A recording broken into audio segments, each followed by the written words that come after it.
Survival is.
A day or two short of the rumors starting that he was fired. Oh, were those out there? They always start. You're gone for a week and a half. Sorry, bad news, or I don't know, or maybe great. Hopefully good news. Yeah, depending on where you're coming from. And you chose the right day to come back because after the first hour and the second hour, in just 2 hours actually, we have the first town hall. Day or two short, and because the town hall is an hour long. And the Young Turks have ever fired anyone. We have a couple. Doesn't have fired, but not around anymore. Anyway, but that's going to be very exciting. It's the Commander-in-Chief Town Hall. I have not seen this sort of thing happen know before. I started the show with Jake, right? Yes, you're very important. And Very important. Loved by some of the best people in Hollywood. As I've come to find out. Present for a little. I know what that is. It's a line from my. That's what it is. You know, my. You should smell his I have many leather-bound books. My apartment smells of rich mahogany. I'm sorry, I don't know what I'm saying.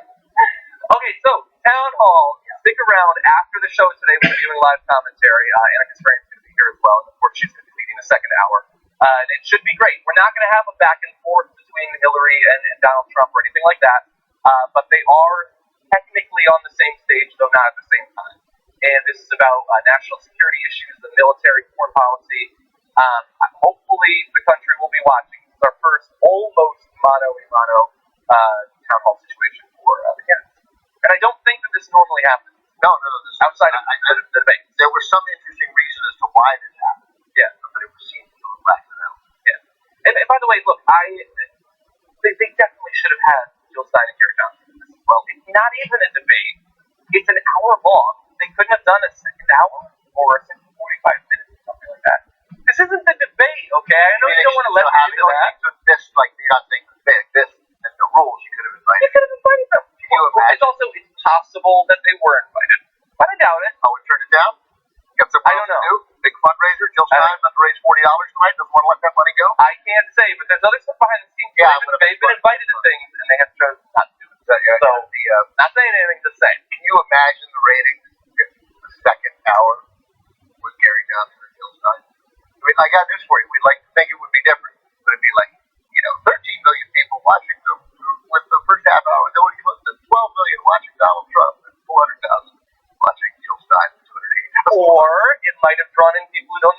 much of it. It just wouldn't have. It could. It doesn't mean they should have done it. I agree they should have done it. How many debates did they do with an undercard of 75 chuckleheads? No chance. But what are you going to do? Preempt one of those prison shows? One of those many prison shows? You're locked into that schedule. Anyway, okay, so that's going to be happening after the show. Obviously, lots of news to get to, so why don't we jump right into that? Locked up. That's one of the made it funnier. In advance of Election Day, multiple states are still trying to stop people from being able to vote, being able to register on the same day. Voter suppression in multiple different forms, almost universally driven, as it almost always is, by Republican politicians at the state level. And so in this video today, we're going to go through just a few of the most recent examples of these voter suppression legislative moves. They can come in many different forms. We want to give you a little sampler. First, Illinois, where they're trying to limit same-day voter registration, the GOP, I mean. Illinois currently allows voters to register on Election Day in counties with populations of more than 100,000 people. Some polling places in smaller counties can get away without allowing same-day registration. And so that's where the Republicans come in and have a problem with it. They're saying that it's discriminatory if it's only mandated for counties that have over 100,000 people. They said specifically, this scheme's arbitrary geographic discrimination. It's not arbitrary, it's based on 100,000 people. Appears to have been designed to benefit candidates who draw support from high population counties at the expense of candidates who draw support from low population counties, which, by the way, is a somewhat acceptable way to respond to this. I'm sure there was reasons for it initially, but sure, it's going to benefit the people who get their support from the big counties first. And so you might say, well, then naturally, let's simply force all of them to do it. That way, there's no discrimination. But instead of expanding same-day registration to all polling locations in the 82 counties with fewer than 100,000 people, the suit asks for an injunction to stop the practice entirely before the 2016 general election. Yeah, So you can't just expand it. Nope, shut it down. Nobody, same-day registration. Also, that's not what it was intended to do. And it's not intended to benefit candidates. It's intended to benefit voters. I think you're missing the point of the legislation. So, and that, of course, is the difference between, in this case, this small case, Democrats. I'm not sure the Democrats, if they lost the votes in places with large populations, I don't think that somehow their altruistic sense would come out and they would always do the right thing. They'd also probably want to stop this. But the fact of the matter is, I don't know, this time we got lucky and we're on the right side. Yeah. There's no question. Because why you would go out of your way, and it happens in every state, we're bringing up 3 here, Illinois, North Carolina, and Texas, and it's just wrong. It's wrong on a really, really basic level, and I think this is an issue that certainly gets talked about a lot, but I think it is just about the most important reason among the many that I would present to Jill Stein voters voting for Hillary Clinton.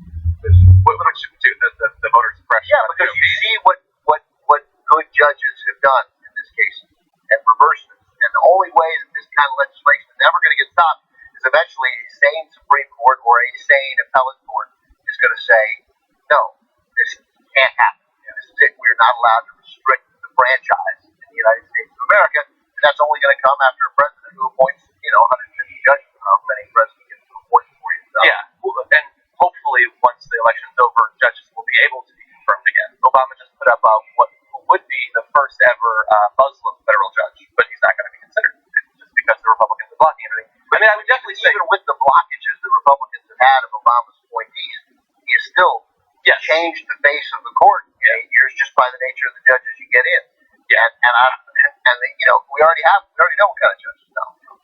And 4 years of Donald Trump judges is unacceptable. it's a legacy that you'll experience. It's a legacy that we'll experience for decades. Yeah, and I would definitely say when it comes down to Hillary or Trump, I find that to be, after climate change, perhaps the most compelling reason. Those are two both really good reasons. Yeah, because it's easy during an election to forget. I mean, we cover every week, regardless if there's an election or not, the results of all of these federal cases. And it filters down to every single issue when it has to do with voter suppression, reproductive rights, the environment, any issue you can come up with. Those judges are extremely important. Just one extra judge on an appeals court can be incredibly important. So I find that very convincing. But anyway, why is this so important? Well, because 15 states, including Illinois, currently offer same-day registration. Studies have shown that it increases voter turnout, reduces the need for provisional balloting, which we know from the primary process is rife with errors, and helps to remedy inaccurate voter rolls. And I agree with you. I think that some Democratic politicians, if voter suppression would help them, would probably be fine with it. it simply seems to be the fact that partially ideologically and partially as a result of which groups tend not to vote, it's almost always the case that it does benefit Democrats, but it also benefits people and democracy. We want more people to vote. Yeah, man, you want to win, have better ideas. I mean, you got a candidate out now who has literally doesn't propose anything. I mean, you had a secret plan to get rid of ISIS, which I'm sure we'll hear about tonight, and then announced yesterday that he's got a plan where in the first 30 days he's going to have the generals tell him how to deal with ISIS. What about your secret plan? You should tell the generals about the plan that you already have in secret. A campaign manager says it's not fair to judge his foreign policy until after the election, which is why he has never judged the foreign policy of any other candidate. Yeah, you know who foreign policy we should have judged before the election? George W. Bush, who gave us every sign that he didn't understand the complexity of the world around him and committed the biggest foreign policy blunder in American history and maybe in modern world history. Yeah. I was going to say you give him too much credit. He didn't know anything about foreign policy when he comes to himself. Okay, now let's turn to Texas. Slightly different situation has to do with voter ID. One of the most popular tactics that we've seen across the country over the past decade plus to try to stop people from voting, especially poor people, students, the elderly, and things like that. In July, a federal appeals court held that Texas's voter ID law violates the Voting Rights Act, or at least what's left of it.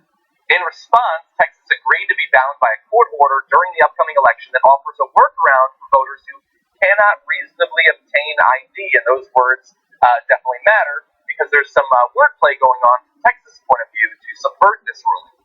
According to a Justice Department motion filed on Tuesday, Texas is not complying with this order, although they said they would. Texas's press releases, voter education materials, and poll worker training manuals claim that the right to vote extends only to voters who comply with the illegal law, those who have not obtained and cannot obtain ID. Now, it is extremely difficult to find people who literally cannot, under any circumstances, get an ID. It's not so hard to find people who, because of typos on official paperwork and things like that, or old addresses, various reasons, have a hard time getting ID. And I personally think that even if you have a little bit of a hard time getting ID, you should probably still be allowed to vote. And Texas is trying to stop this. Yeah, you're on the, and the governor in Illinois, who was a billionaire, or at least a millionaire. They all say they're billionaires these days. Was supposedly another Republican who maybe wasn't. They allowed this to happen. He vetoed that law. In Texas, I expected. Yeah. Yeah, definitely. But I don't let people vote, man. And if you want, if you want to give Donald Trump some credit, he's in a way that other Republicans haven't. I mean, it's an incredibly foolish manner which he's doing, but he's going after the black vote, like in his insane way. Yeah. He is trying to convince people that he is the right candidate. That's what you have to do. That's how you win these voters. It won't be forever. Democrats don't have this block forever. Eventually, if you don't perform, you have to move. And the other side reaches out and doesn't ostracize, then you'd have a chance. You can't, in good conscience, how does any politician restrict the rights of Americans? Yeah. Well, and it seems like, you imagine maybe, as with so many other laws, like the way they see it slightly different. Like, you can see quotes in all of these cases of Republicans in the state legislatures, attorneys, or no, they're just making the case that it doesn't matter if people vote or not. They're very brazen. The Daily Show in North Carolina, which is the third state you're about to get to, the Daily Show, that piece years ago in North Carolina, that was definitive. That guy just said it. He didn't realize, he chuckled a little bit. Yeah, he chuckled a little bit. You want black votes. If black votes to vote, they vote Democrat. And I'm a Republican. He's a wise guy. Right, he was like, so why wouldn't I want to keep them from voting? It increases my possibility of winning. Yeah, I think he went to a different site for the definition of democracy. This is one of those cases, I think I'm repeating myself a little bit, as I said at the beginning, like, this is great. It's just rare that you're so clearly on the right side. Yeah, exactly. And it also helps you politically. Yeah. Like, it's a double win. It feels good. And look, before we turn to the last case in North Carolina, which Ben alluded to, I don't understand why, and I could miss out on some ads. I don't have TV, so I don't see all the political ads. But how is this not ad fodder in every election?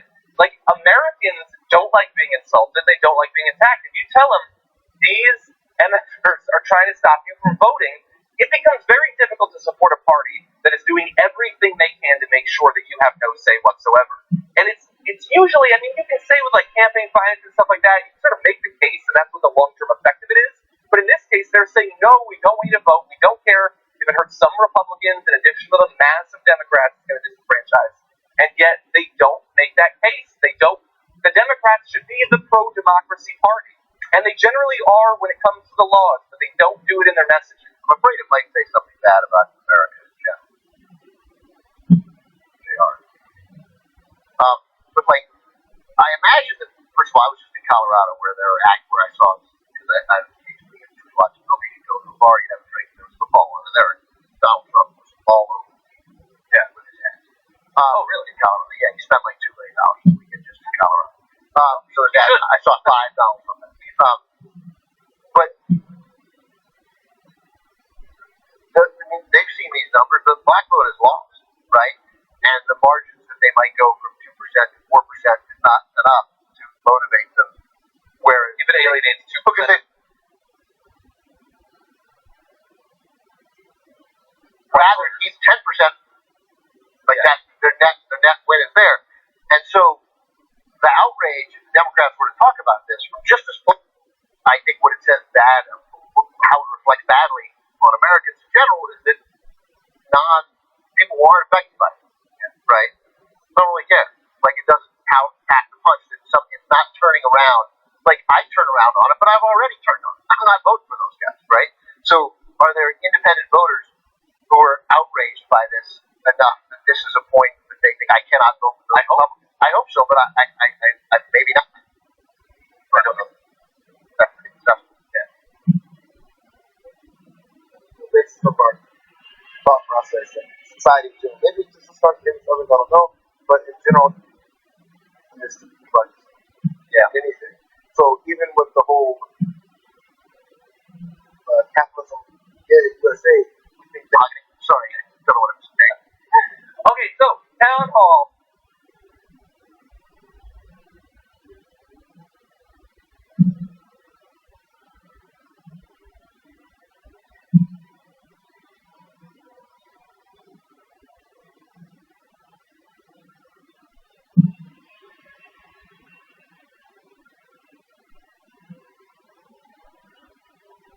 Stick around after the show today. We're going to be doing live commentary. Independent bleeding, you don't have a particular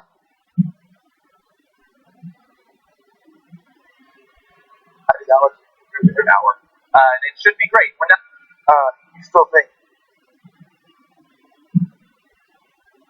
And Donald Trump or anything like that. oh well. But they are technically on the same stage, though not at the same time.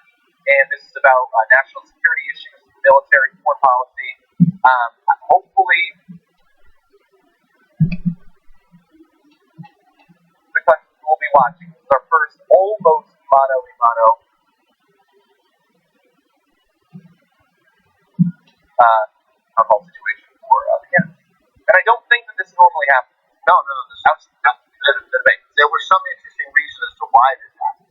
Yeah. But it was less than that. Yeah. And by the way, look, they technically should have Jill Stein and Gary Johnson. Well, it's not even a debate. It's an hour long. They couldn't have done a second hour or a second 45.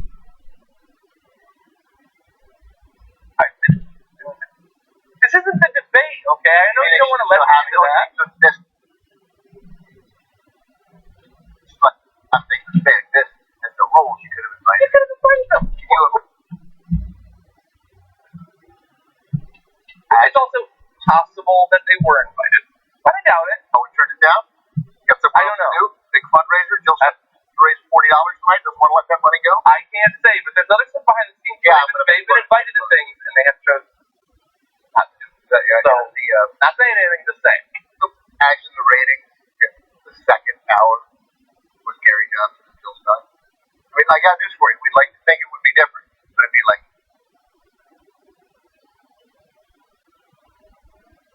13 million people watching with the first half hour. There was 12 million watching Donald Trump and 200,000 watching Jill Stein. 280,000. Or it might have drawn in people who don't normally watch it. It just wouldn't have. It could. They should have done it. I agree. They should have done it. How many debates do they do with an undercard of 75 chuckleheads coaching? But what are you going to do? Preempt one of the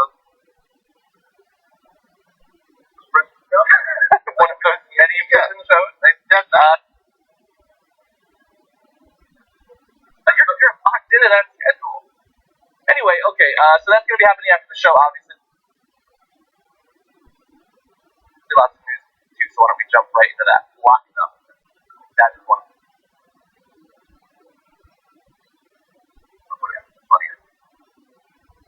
In advance of election day, multiple states are still trying to stop people from being able to vote, being able to register on the same day. Voter suppression in multiple different forms, almost universally driven, as it almost is by Republican politicians at the state level. And so in this video today, we're going to go through just a few of the recent examples of voter suppression legislative moves. They can come in many different forms. We want to give you a little sampler. First, Illinois, where they're trying to limit same-day voter registration, the GOP, I mean.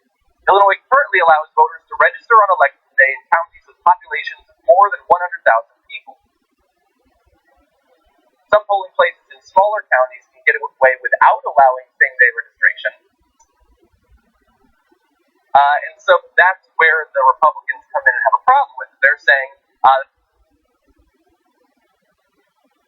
that it's discriminatory if it's only mandated in counties that have over 100,000 people. Well, they said specifically, this scheme's arbitrary geographic discrimination, it's not arbitrary, it's based on 2001, appears to have been designed to benefit candidates who draw support from high population counties, expensive candidates who draw support from low population counties, which, by the way, is a somewhat acceptable way to respond to this. I'm sure there was reasons for it initially, but sure, it's going to benefit the people who get their support from the big counties first. And so you might say, well, then naturally, let's simply force all of them to do it that way. There's no discrimination. But instead of expanding same-day registration to all polling locations in the state, fewer than 100,000 people, the suit asks for an injunction to stop the practice entirely before the 2016 general election. Yeah, so you can't just expand it. Nope, shut it down.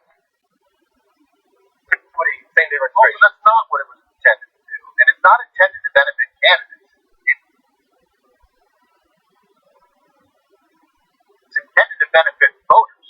I think you're missing the point of the legislation. So, and that, of course, is the difference between, in this case, the small case of Democrats. I'm not sure the Democrats, if they lost the votes in places with large population, I don't think that somehow their altruistic sense would come out that they would always do the right thing. They'd also probably want to stop this. But the fact of the matter is, I don't know, this time we got lucky and we're on the right side. Yeah, there's no question. Because why you would go out of your way, and it happens in every state. We're bringing up 3 here, Illinois, North Carolina, and Texas. And it's just wrong. It's wrong on a really, really basic level. But I think this is an issue that certainly gets talked about a lot. But I think it is just a important reason among the many that I would present to Jill Stein voters to voting for Hillary Clinton. Because the voter suppression. Yeah, because you see what good judges have done in this case, and reverse this. And the only way that this kind of legislation is ever going to get stopped is eventually a sane Supreme Court or a sane appellate court is going to say, no, this can't happen. This is it. We're not allowed to restrict the franchise in the United States of America. And that's only going to come after a president who appoints, 150 judges. How many presidents get to appoint before you stop? Yeah, and hopefully once the election's over, judges will be able to be confirmed. Obama just put up what would be the first ever a Muslim federal judge, but he's not going to be considered just because the Republicans are blocking him. I mean, I would definitely say, even with the blockages that the Republicans have had with Obama's appointees, he is still pace of the court in 8 years just by the nature of the judges you get in. We already know what kind of judges Donald Trump was. And 4 years of Donald Trump judges is unacceptable. It's a legacy that you'll experience. It's a legacy that we'll experience for decades. Yeah, well, I would definitely say when it comes down to Hillary or Trump, I find that to be, after climate change, perhaps the most compelling reason. Those are both really good reasons. Yeah, because it's easy during an election to forget. I mean, we cover every week, regardless if there's an election or not, the results of all of these federal cases. And it filters down to every single issue when it has to do with voter suppression, reproductive rights, the environment, any issue you can come up with. Those judges are extremely important. One extra judge on an appeals court can be incredibly important. So I find that very convincing. But anyway, why is this so important? Well, because 15 states, including Illinois, currently offer same-day registration. Studies have shown that it increases voter turnout, reduces the need for provisional balloting, which we know from the primary process is rife with errors, and helps to remedy inaccurate voter rolls. And look, I agree with you. I think that some Democratic politicians, if voter suppression would help them, would probably be fine with it. It simply seems to be the fact that partially ideologically and partially as a result of which groups tend not to vote, it's almost always the case that it does benefit Democrats, but it also benefits people and democracy who want more people to vote. Yeah, man. And you want to have better ideas. I mean, you got a candidate out now who has literally none idea, doesn't propose anything. I mean, he had a secret plan to get rid of ISIS, which I'm sure we'll hear about tonight, and then announced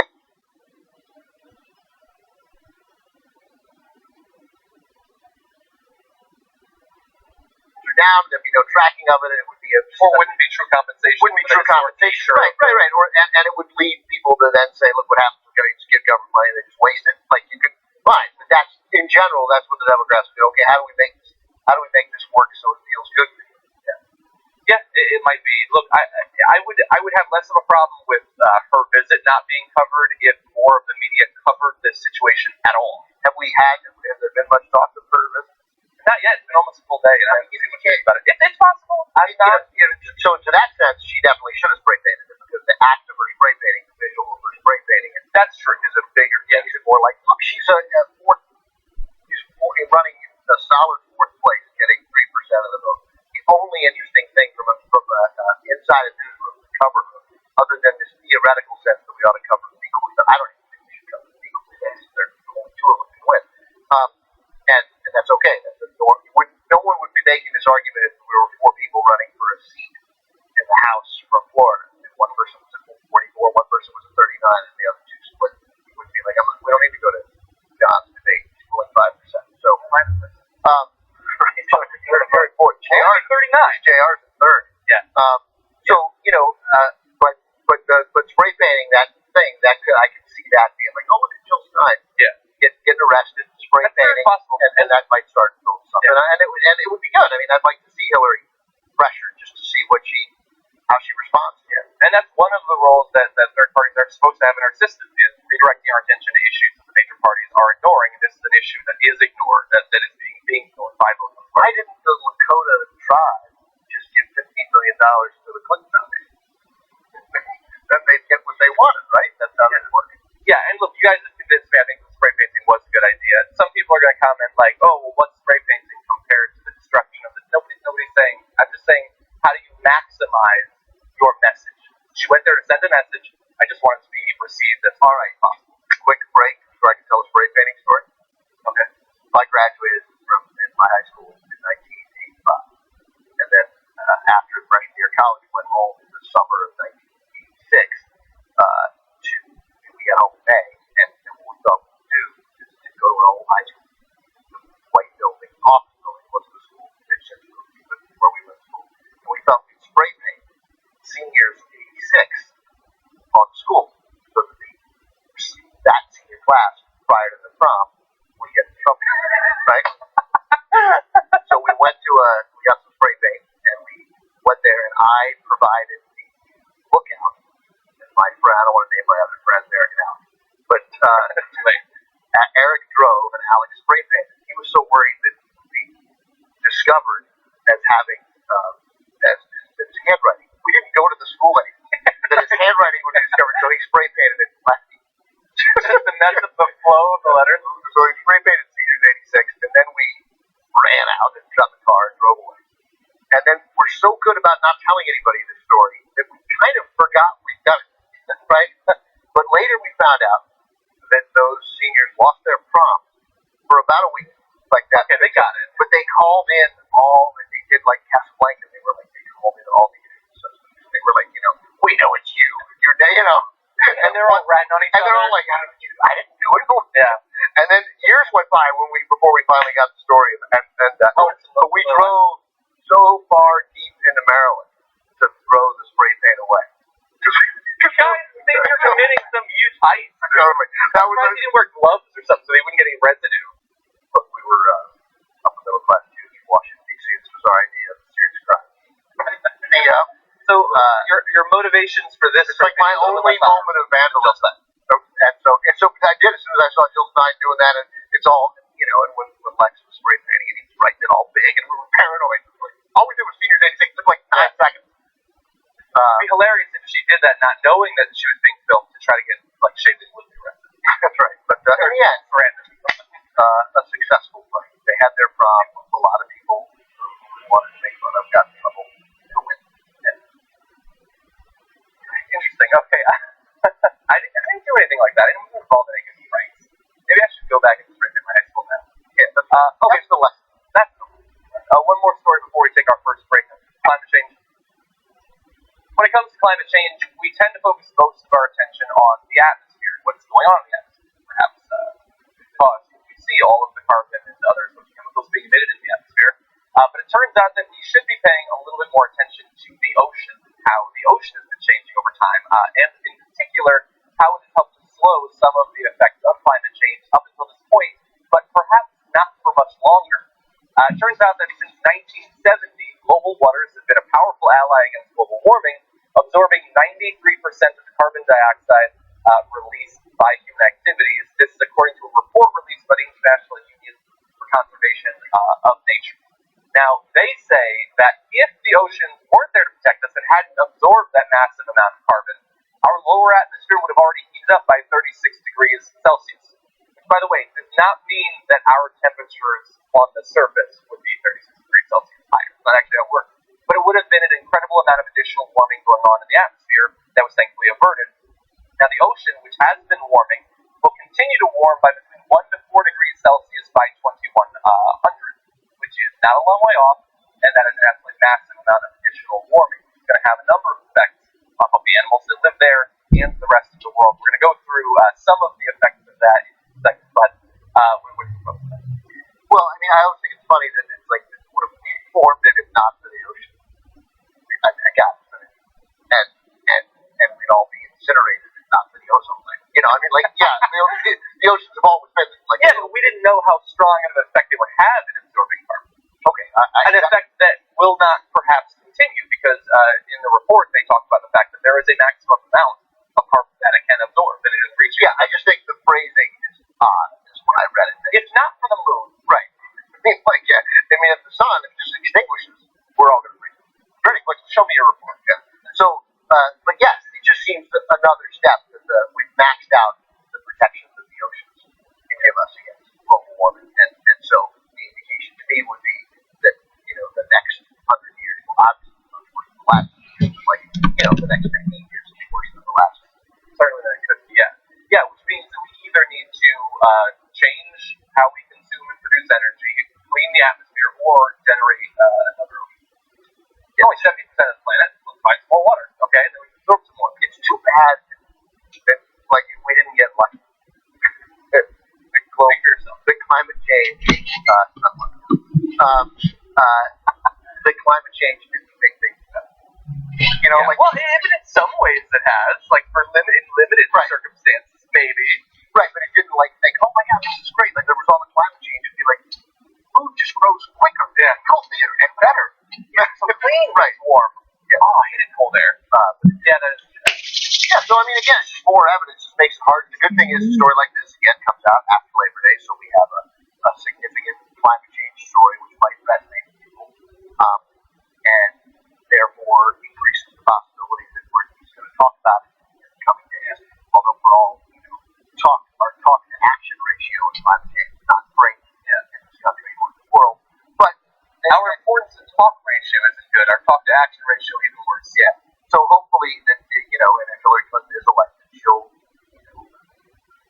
step to the plate in a meaningful way on climate change. But of course, we all know we can't do it alone. We are one mighty country, but we are but one country. And that's one of the reasons why Obama has done, which has fallen short in a number of ways, is still important because he hasn't just improved like the cap standards or something like that here and regulated methane a little bit more, but he's also gotten us involved in some of the international agreements that are the only chance we have to actually stop this. Agreements which Donald Trump says leave what they want. Yes. So we hit on first hour, the first 35 minutes here, two critical issues: voting rights for minorities. Two reasons why feels time is a terrible mistake. Maybe on some higher principle, a noble, but a vote for her is terrible. At the very least, in states where that vote could theoretically be the difference. Sure, there are plenty of places where it's not the difference. Yeah, but I mean, I think that we're at a point where, to me, it's not just the vote; it's advocating. Like and whether you want to go negative and advocate against Trump, fine, do it that way, as opposed to advocating for Hillary.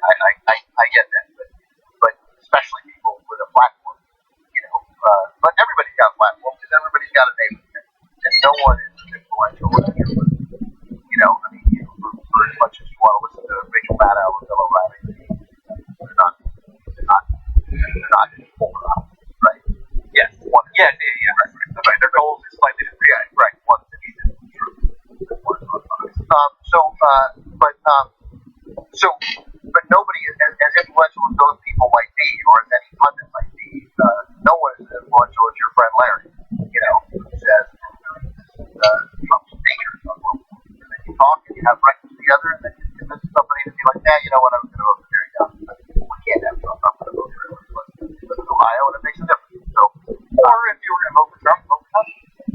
And right, that's better. That's step better. one. Step two would be going the other way and realizing. Because again, I love that Gary Johnson is voting for Donald Trump. Although right now, the evidence is pretty clear that it's not even for Gary Johnson. Probably. He can vote second. Yeah, I think. But I mean, they're conflicting at best. Best case scenario is conflicting. Worst case scenario is Clinton is doing worse in 4 ways. Well, and Gary Johnson is by far the second most popular amongst young voters. There's a couple of the show yesterday. So I just think it's critical, and it doesn't, and if I change my mind on this after Hillary Clinton is elected, then I'm a bad candidate. I like it. They're the most interesting people in the country. People who aren't hypocritical at all, and no interest in them. But if Hillary Clinton doesn't if she is not sufficiently progressive, and obviously everyone will have a different chance, but if this was all nonsense, and if her opposition to the PCC, which I don't suppose is way to love it, but her opposition to, if she backs off of $15, backs off of the plan to provide debt relief for college, and if she's not serious about restoring voting rights in areas where the president can make a difference, restricting the nonviolent population, all these things, she backs off on these, then go get her. Even if that means losing in 2020. Right, but I'm saying, but I mean, I'm not gonna, right, but I mean, nobody, but I don't mean go get, I mean literally go get her, like fund and support, and I use him as an example all the time because he's supported now, but fund Russ Feingold for his 2020 run for president, and primary her and beat her, and have a different nominee for president, and risk losing to that Republican who I trust won't be as dangerous and divisive and awful as Donald Trump, but we don't know. Well, we don't know. Yeah, and look, the shitty situation that we find ourselves in, if climate change is the most important issue to you, which it is to many people, I think that it probably should be, if Hillary Clinton did nothing new to forestall the effects of our warming climate and all of that, it would still be far better than Trump, because Trump says he's going to eliminate all of the environmental protections that Obama is going to affect the president. And so that's a shitty situation, but also not that complicated of one to figure out which the better is of the two. But anyway, let's talk about some of the effects.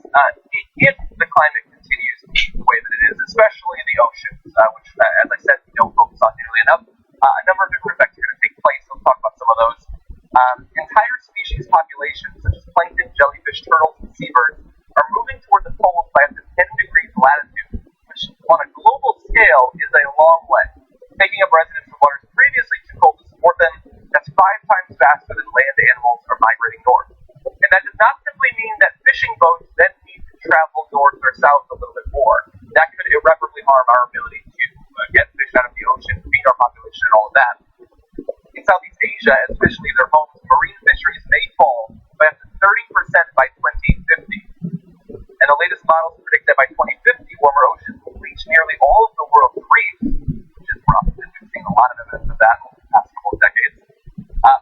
If you're not concerned with the reefs, though, you're not concerned with the animals. Well, I understand we're a very human-centric species, most species are, but also illness as warmer oceans quickly spread pathogens such as cholera-carrying bacteria and algal blooms that can cause neurological disease. More of that as the ocean gets hotter. And as the ocean warms, so will severe weather, such as hurricanes and typhoons. So the leader of that organization we talked about in the previous video noted the rare double hurricanes that recently started flying. We're seeing sorts of extreme weather, not just in how often it is, but types of extreme weather that we have never seen before on record. You know, I don't know. I don't know enough about this, but I know that makes me like overwhelming. So I think where I do advise climate change advocates something that they need to do.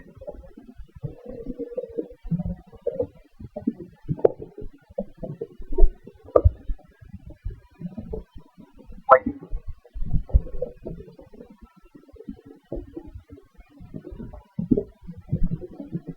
be scared. That's what works. That's how it's helpful. So you can't just say 1 to 4 degrees Celsius. By 2100, we can't just say that 50% of the roofs need that. They destroy it like pizza. One person was at 44, one person was at 39. The other two would be like, we don't need to go to 15%. So, very important. JR is 39. JR is third. Yeah. So, you know, but spray painting that thing, that I can see that being like, nobody right. Yeah. Get arrested, spray That's painting, possible. and that might start doing something. Yeah. And it would be good. I mean, I'd like to see Hillary pressured just to see how she responds. Yeah. And that's one of the roles that third parties are supposed to have in our system. Is redirecting our attention to issues that the major parties are ignoring. This is an issue that is ignored, that is being ignored by both. Why didn't the Lakota tribe just give them $8 million to the Clinton Foundation? That they get what they wanted, right? That's how this works. Yeah, and look, you guys have convinced me I think the spray painting was a good idea. Some people are going to comment like, oh, well, what's spray painting compared to the destruction? Nobody's saying. I'm just saying, how do you maximize your message? She went there to send a message. I just want it to be received as all right possible. Quick break. Right. That was spray painting story. Okay. I graduated from my high school in 1985, and then after freshman year of college, went home in the summer of 1986 to we got home in May, and what we thought we could do is go to our old high school, white building, office building, was the school convention. Where we went to school. We thought we'd spray paint seniors 86 on school. So that senior class prior to the prom would get in trouble, right?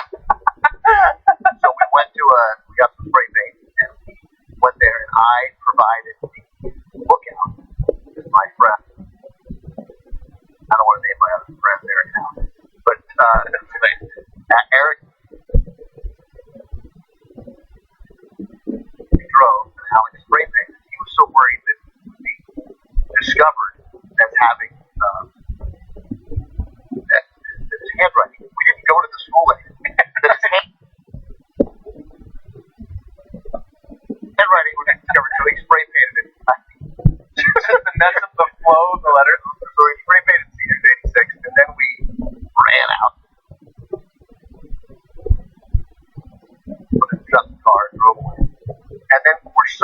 not telling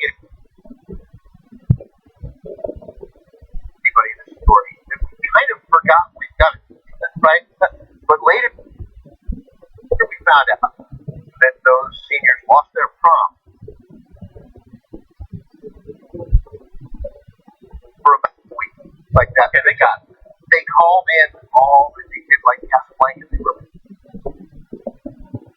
called in all these. They were like, we know it's you. And they're all ratting on each other. I didn't do it. Yeah. And then years went by before we finally got the story, and we drove so far deep into Maryland to throw the spray paint away. Guys, they were getting the few tight. Totally. That would Probably didn't wear gloves or something so they wouldn't get any residue.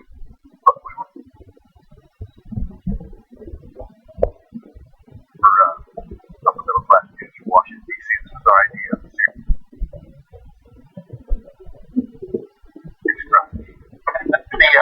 So your motivations for this? It's like my only moment of vandalism. And so I did as soon as I saw Jill Stein doing it. That it's all, and with like the spray painting, and he's writing it all big. And we were going. All we did was senior day. It took like 9 seconds. Larry said she did that not knowing that she was being filmed to try to get like shape blue. That's right. But in the end, a successful play. They had their prom with a lot of people who wanted to make fun of. Got the whole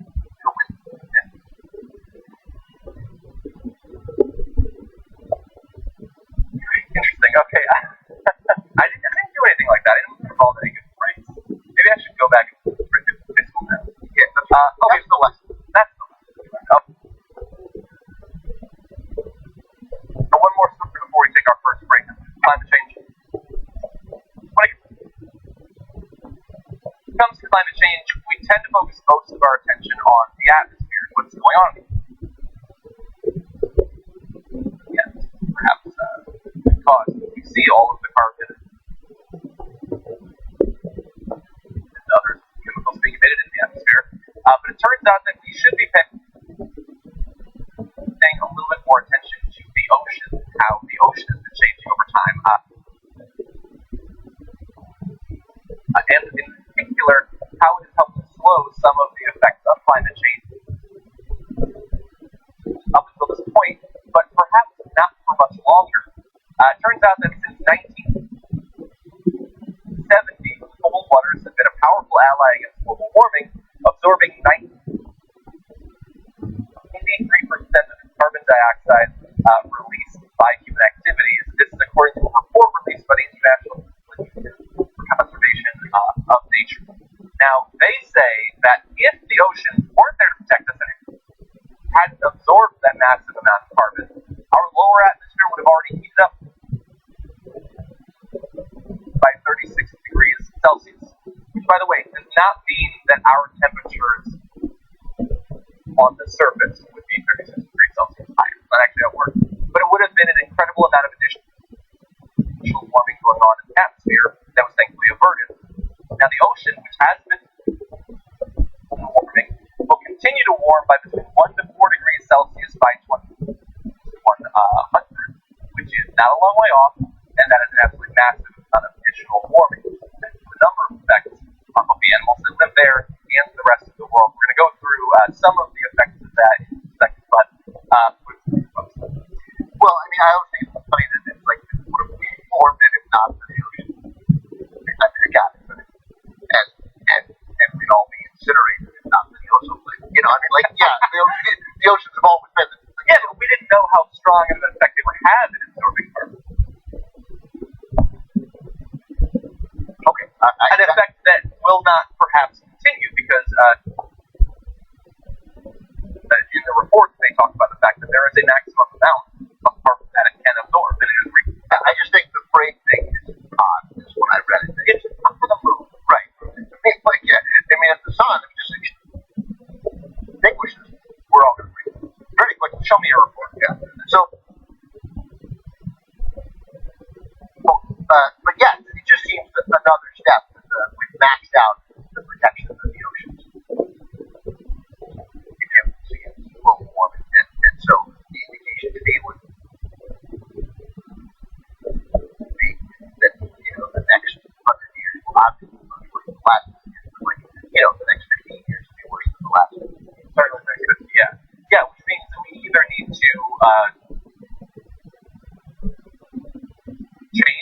how we consume and produce energy, clean the atmosphere, or generate only 70% of the planet. Let's find some more water. Okay, then we can absorb some more. It's too bad that we didn't get lucky. Big climate change. Not lucky.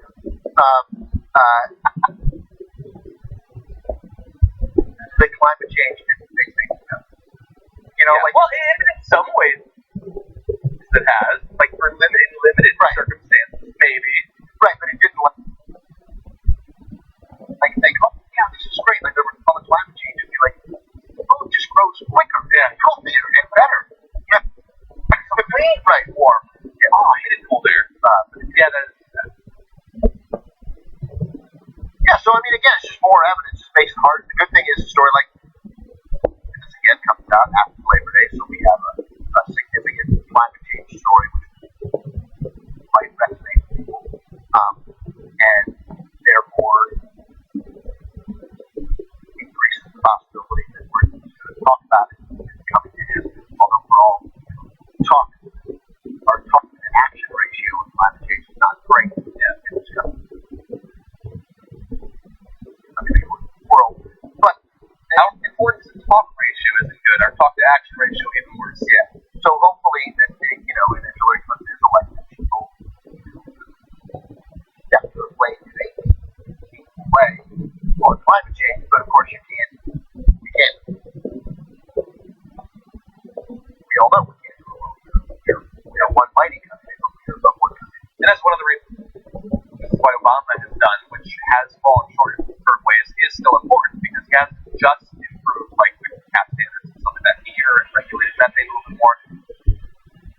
But he's also gotten us involved in some of the international agreements that are the only chance we have to actually stop this. Agreements Donald Trump says he will leave what they want. Yeah. So we hit on first power, 30% of voting rights for vital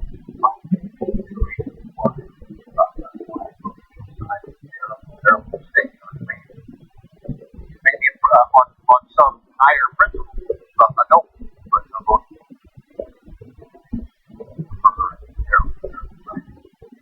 at the very least, in states where that vote could theoretically be the difference. Sure, There are plenty of places where it's not different. yeah, but I mean, I think that we're at a point where to me, it's not just vote, it's advocate. Like and whether you want to go negative and advocate against something, fine. Do it that way, as opposed to advocating for it. I get that, but especially people with a platform, but everybody's got a platform because everybody's got a name, and no one is as influential as your platform. For as much as you want to listen to Rachel Maddow,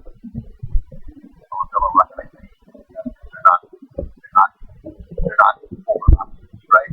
Yeah. Right. Their goals is Right. One is one is on fire.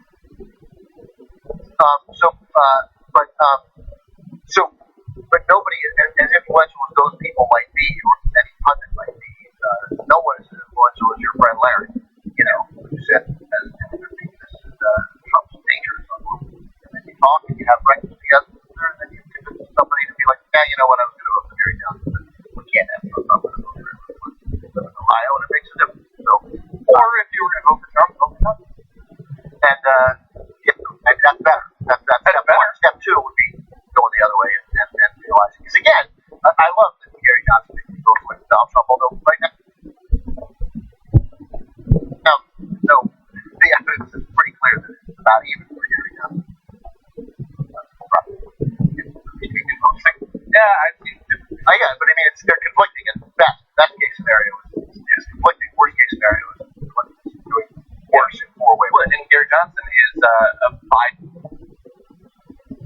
far he's most popular amongst young voters. We talked about this in the show yesterday. So again, it's a great, and it doesn't, and if I change my mind on this after Hillary Clinton, like then I'm a bad guy. I like it. They're the most interesting people who aren't hypocritical at all. There's no interest in that. But if Hillary Clinton doesn't do, if she is not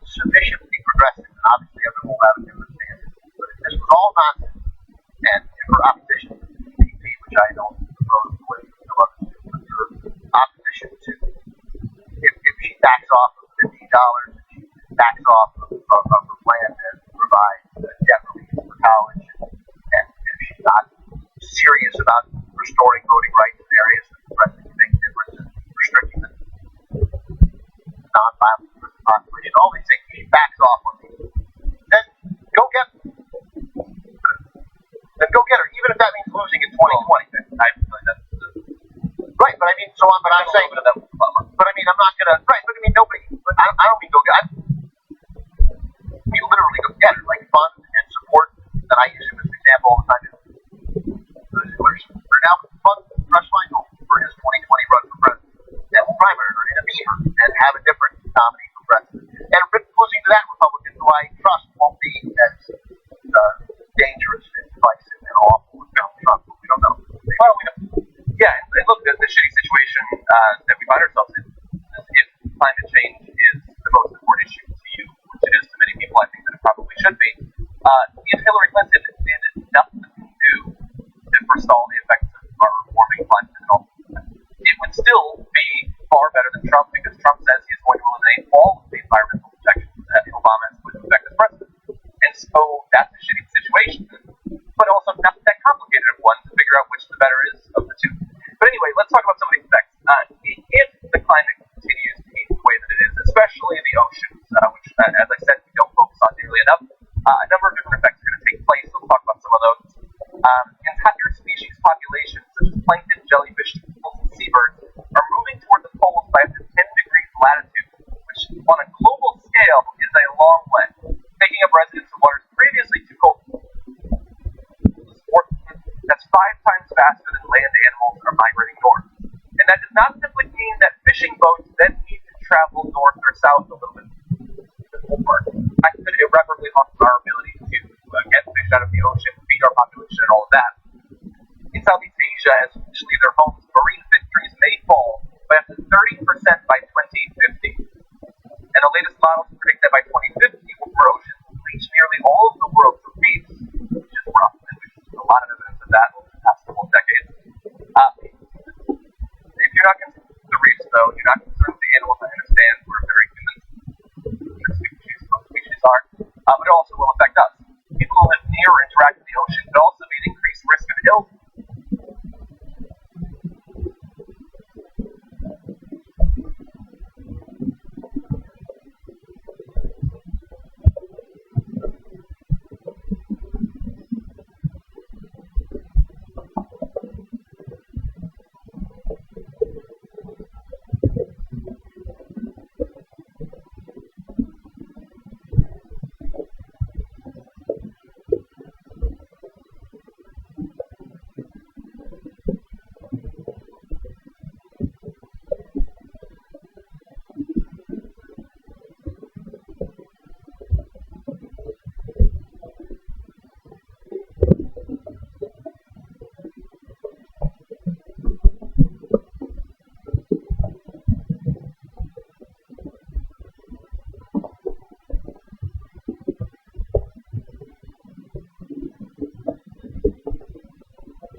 You can now It's know it. transparency.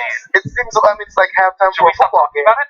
If like the coach is winning by 6, and he's like, "Oh, hot morning for the Young Turks." The Young Turks online. You're the third reporter that have come. Tell me none of them get getting a haircut while talking to you. Listen, I'm the first. All right, you're beautiful. Is Hillary being sincere when she says $12 is enough for the minimum wage? Anybody who tells you $12 is enough for the minimum wage is not only not being sincere, they don't give a damn about you. No bank is too big to fail, and no executive too powerful to jail. She is pretty dead set on protecting big banks. We're tired of money in politics, and we're tired of the corruption. You think it would really be better for liberals if all the money from the banks went to Republicans as opposed to just 80%? When do we actually decide to make a change as a people? Bernie Sanders said, "Oh, he wants a revolution. He wants a revolution." Well, I don't really want a revolution. I want a precedent. Have you been a Ted Cruz fan all this time? No, I've been a Liberty fan all this time. It was a raucous event. If you've ever seen one. I don't want to be recorded.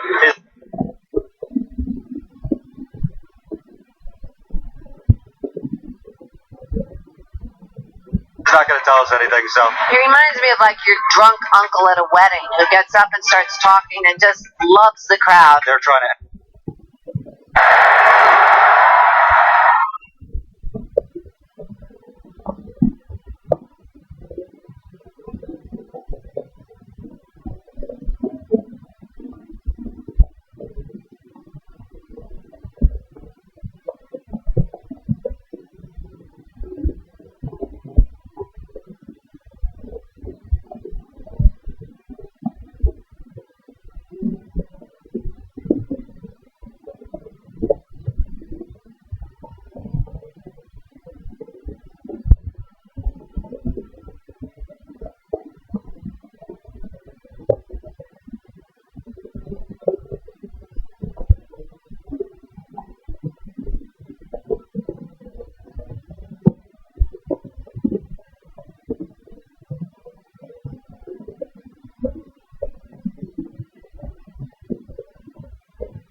TYT Live. We'll read some of them. Come back.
allow us to be uncensored, unfiltered,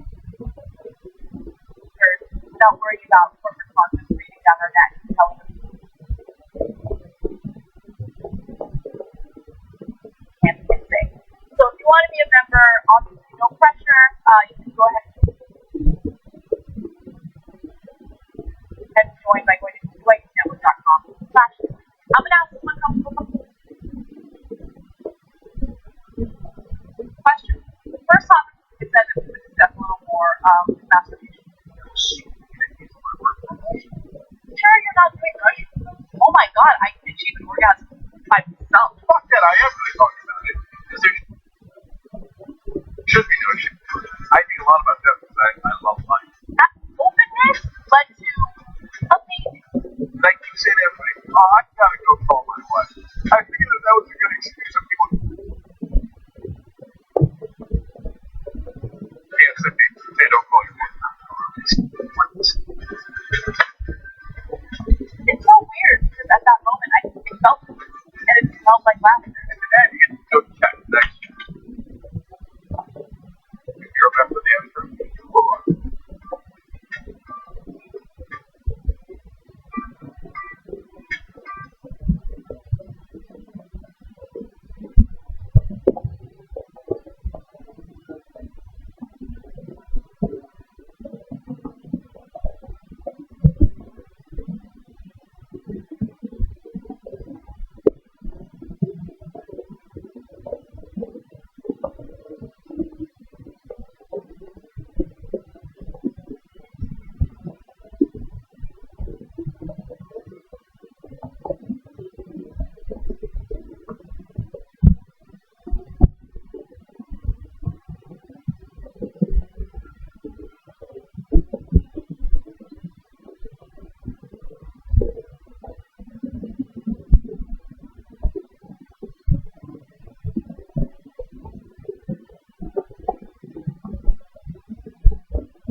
I have heard that some people are having problems hearing the show, that the audio is too low. Hopefully, we can work that out.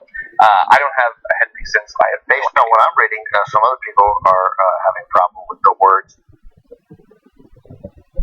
coming out of my mouth. It's not that they can't hear you; it's that they no longer. No, they hear it. They hear it. And that's the problem. They object to it. Okay, so we can fix that by lowering it. Yeah, right. Actually, that would help. Lower my volume. Yeah. Okay, let's get to a few of these tweets. Let's see. Michael Gibbs said this: if same-day voter registration in only districts over 100K is discrimination, then expand it to all districts. That seems like a reasonable thing to do. Biggest, easily solved. Yeah, like okay, everybody. I want everybody to have a chance to vote and make it easy. Yeah. Let's see. Fitzhugh Ludlook says, I have a new nickname for J.R. Jackson. Logic Bomb. He drops it at the exact right time. You know what I said? I don't remember. Apparently it was logical. That's all I know. Just remember that. Logic Bomb. Let's see. Dansman Arbray says, that's two firsts, a candidate visiting the pipeline protests and a candidate actually being charged for a crime they committed. Funny. That's pretty good. I like that, Dan. Let's see. Okay. So, and by the way, I want to shout out to a couple of the members. In the 2000s this time, member number 2101, Jason Shepard, member 2102,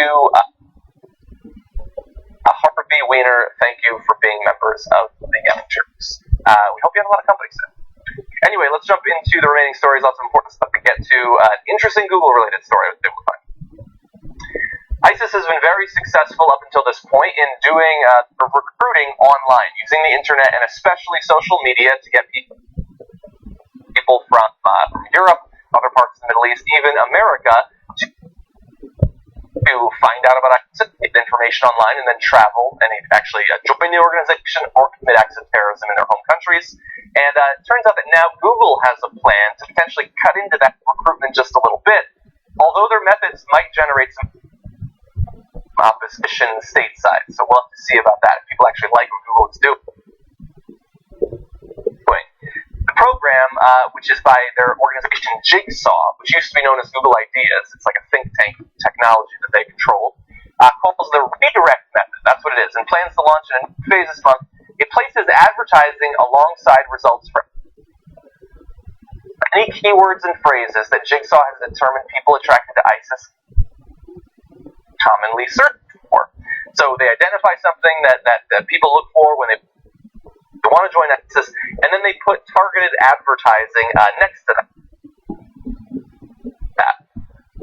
Those ads link to Arabic and English language YouTube channels that pull together pre-existing videos Jigsaw believes can effectively undo ISIS's brainwashing.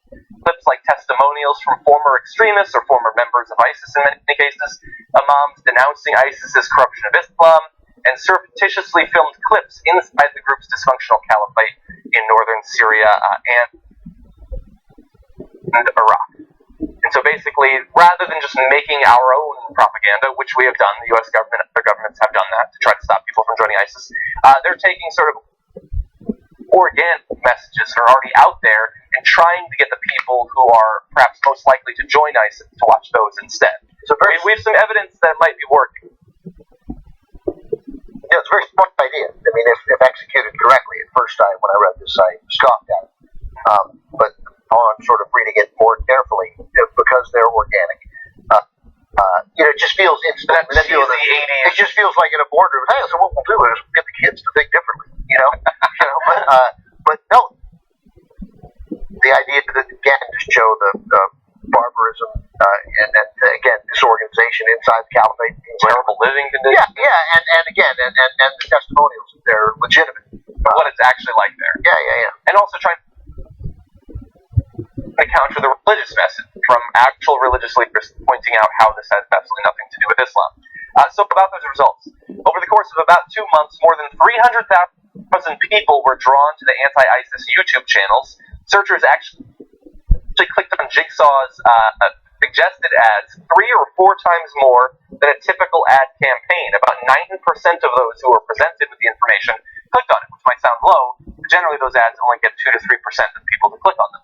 And so, first of all, if that's a lot of people who are searching for information on ISIS, so that's terrifying. Have fun with that. Yeah, that's true. But many of them now were presented with information that goes counter to it. I think they should annoy them out of joining ISIS. Like, it shouldn't be the testimonials. No, it should be like just hammered again and again and again with like those, can you believe what Morgan Fairchild looks like now? And then go through the 20 whitening technique. Your doctor doesn't want you to know. Then you go through those 27 pictures and Morgan Fairchild isn't even there. You never get to it, and everyone opens up a new tab. Totally. I don't understand why those are all over the place. I hate that. One of these is one of those at least theories or at least approaches to stopping things that I've always thought, oh, good, but why am I hearing about it? Because obviously this is supposed to be a secret thing. We're supposed to go under the radar, and you're not supposed to know that this is happening. Now there's news reports, but hey, you guys, you know what we're doing? You get to actually derail where you're trying to check out ISIS, so now know what we're doing. So you can now know it. Transparency. It seems. I mean, it's like halftime for a football game. If like the coach is winning by 6, and he's like, "Oh, how do you stop the team from scoring off? You're barely holding on." Well, let me tell you my whole game plan for the second half. No, why would you do that? Now they can adjust. It seems we're that that's the right way to go. But this story,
would have received. Exactly. I mean, in a sense, we'd like to see from Judge Persky. Be like, oh no, I had a poor black kid rape a woman too. I also gave him, he only served 3 months too.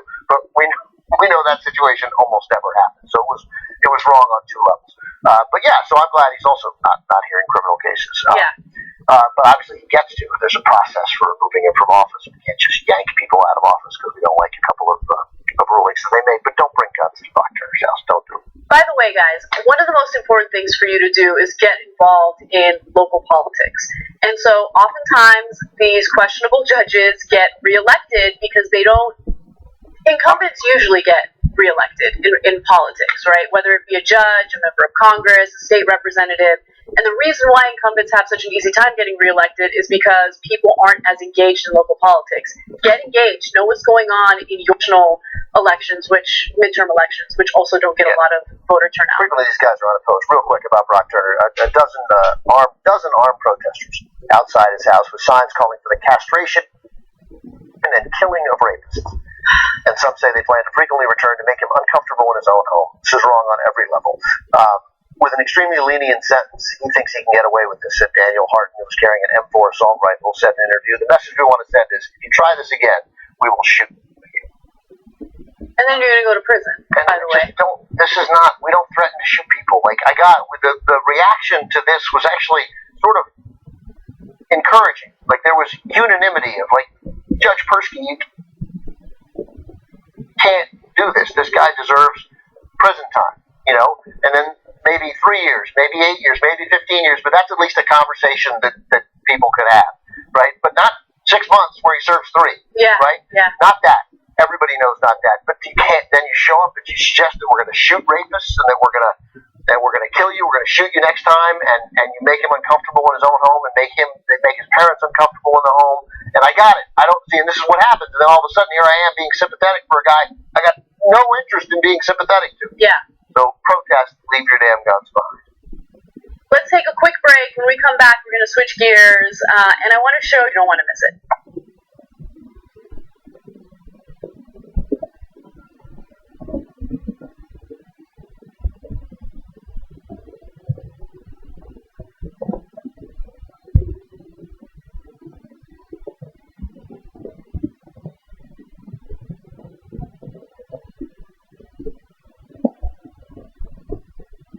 All right, post game here in Studio B. Sweet magic of internet television. A lot of contemplation stories. Any conversation that starts with marriage is an interesting thing deserves a little bit of. When the kid cries, perhaps that's that's an opportunity to do so. It's an opportunity to do some parenting. Yeah, parenting is you cry, you're gone. Oh my god. I love that video. Yeah, Dad, I got a great eye. Chew. You're like, my mouth was open. She sneezed in my eye. I used to have Donut Tower next to my desk. Yeah, I'll dress up like a girl. I sound confident now, Anna.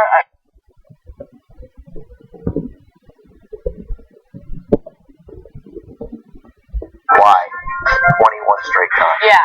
Like, at some point, you're sick.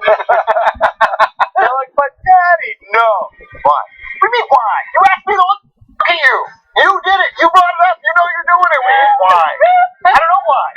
I was reading. She's lovely. Here's what's different. Like, it is a different feeling. Everybody says this, but it's 5:11 when we're shooting this. I can't wait to go home. Like that. I can't wait to see it. What you guys do is allow us to be open and honest, and we don't have to worry about censorship, and we don't have to worry about sponsors telling us what we can and can't say. We're accountable by our audience and our audience only, and I absolutely love that. That's the best part about being a member. We love you guys.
Anna and Ben with you, the Banana Hour.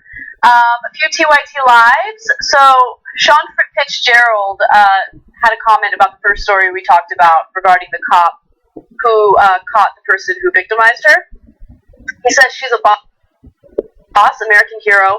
Also, the rationalizations are gross, but I'm glad he is open about thinking that way since he confessed. So, yeah, that's a really interesting way of looking at it, right? I mean, when someone gets raped, there's only one person to blame. That's the rapist. And the fact that he tries to put the blame on a freaking 8-year-old, like, what did he think, that an 8-year-old was seducing him? Yeah, clearly. Yeah, he gave him that look. So gross. So gross. Yeah. Beth Haven says, actually, they have said they are doing it to scare the crap out of him. They want him to leave, referring to Brock Turner and the protesters outside of his home. I haven't read that story. The first time I heard about it was when Ben presented it. But, look, I get it. I don't know, but at the same time, I just worry. I worry about people carrying guns and showing up at protests like that. And that's not, people carrying guns, I'm not defending it for a second. Like, I get it, you might want him to leave your neighborhood, and he's going to go to another neighborhood. Every time you send somebody somewhere else, they're going to go somewhere else, right? And the frustrating thing is, it's been adjudicated. It was adjudicated poorly, but it's been adjudicated. So the effort has to be not on Brock Turner, but the effort has to be on Judge Persky to make sure, and to send a message not just to Judge Persky, but send a message to every other judge who's going to hear these cases. Yeah. That, oh wait, there are repercussions for this, and I need to maybe think differently about how I deal with sexual assault. This is a movement. It's not about Brock Turner anymore. And I want to read one more from Bill Runaway. I'm not in the least sympathetic to this piece of crap. Let him spend 5 years locked in his mom's house. Yeah, I mean, look, I'm not sympathetic toward him. I don't think that's the right word.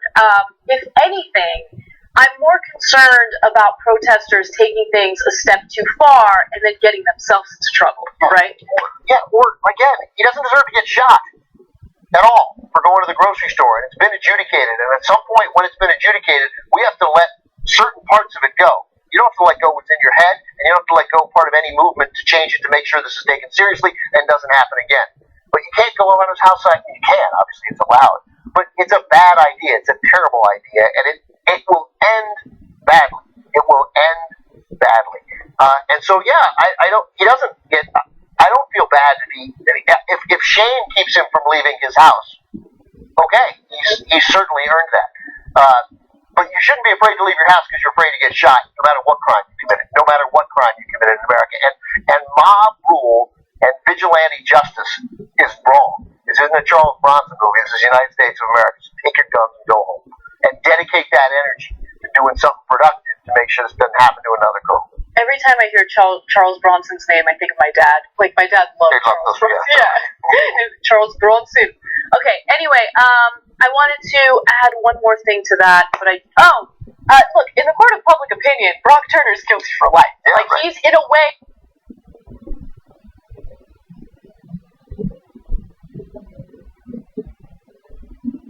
I mean, he's got pretty much the worst reputation you can have.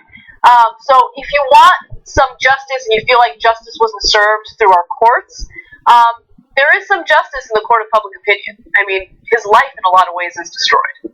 Yeah, that's right. So that's true, more so than if he just got a 5-year sentence and served it and came out after 3.5 years. Yeah. So. All right. I want to take a moment to thank our members. So TYT is running a series of biopics, and these are biopics of the people who are behind the scenes, behind the cameras, making this show possible. Our members are the ones who support our show financially. They're the ones that hold us accountable and hold our feet to the fire, but they also make jobs possible at TYT. And Jennifer Roofer is one of the people that we were able to hire because of the contributions of our members, or by our members. So Jen Roofer was actually a student of mine at Cal State Northridge, and she's amazing. I mean, she was one of my star students. She was super hardworking, super talented. Yes. She was in the very first class that I taught at Cal State Northridge, and I was so impressed by her. And so when a job opened up at TYT, I was like, we need to hire Jen. And the only way we were able to do it was because of our members. So for those of you who haven't seen the biopic, here's a short snippet of it. Take a look.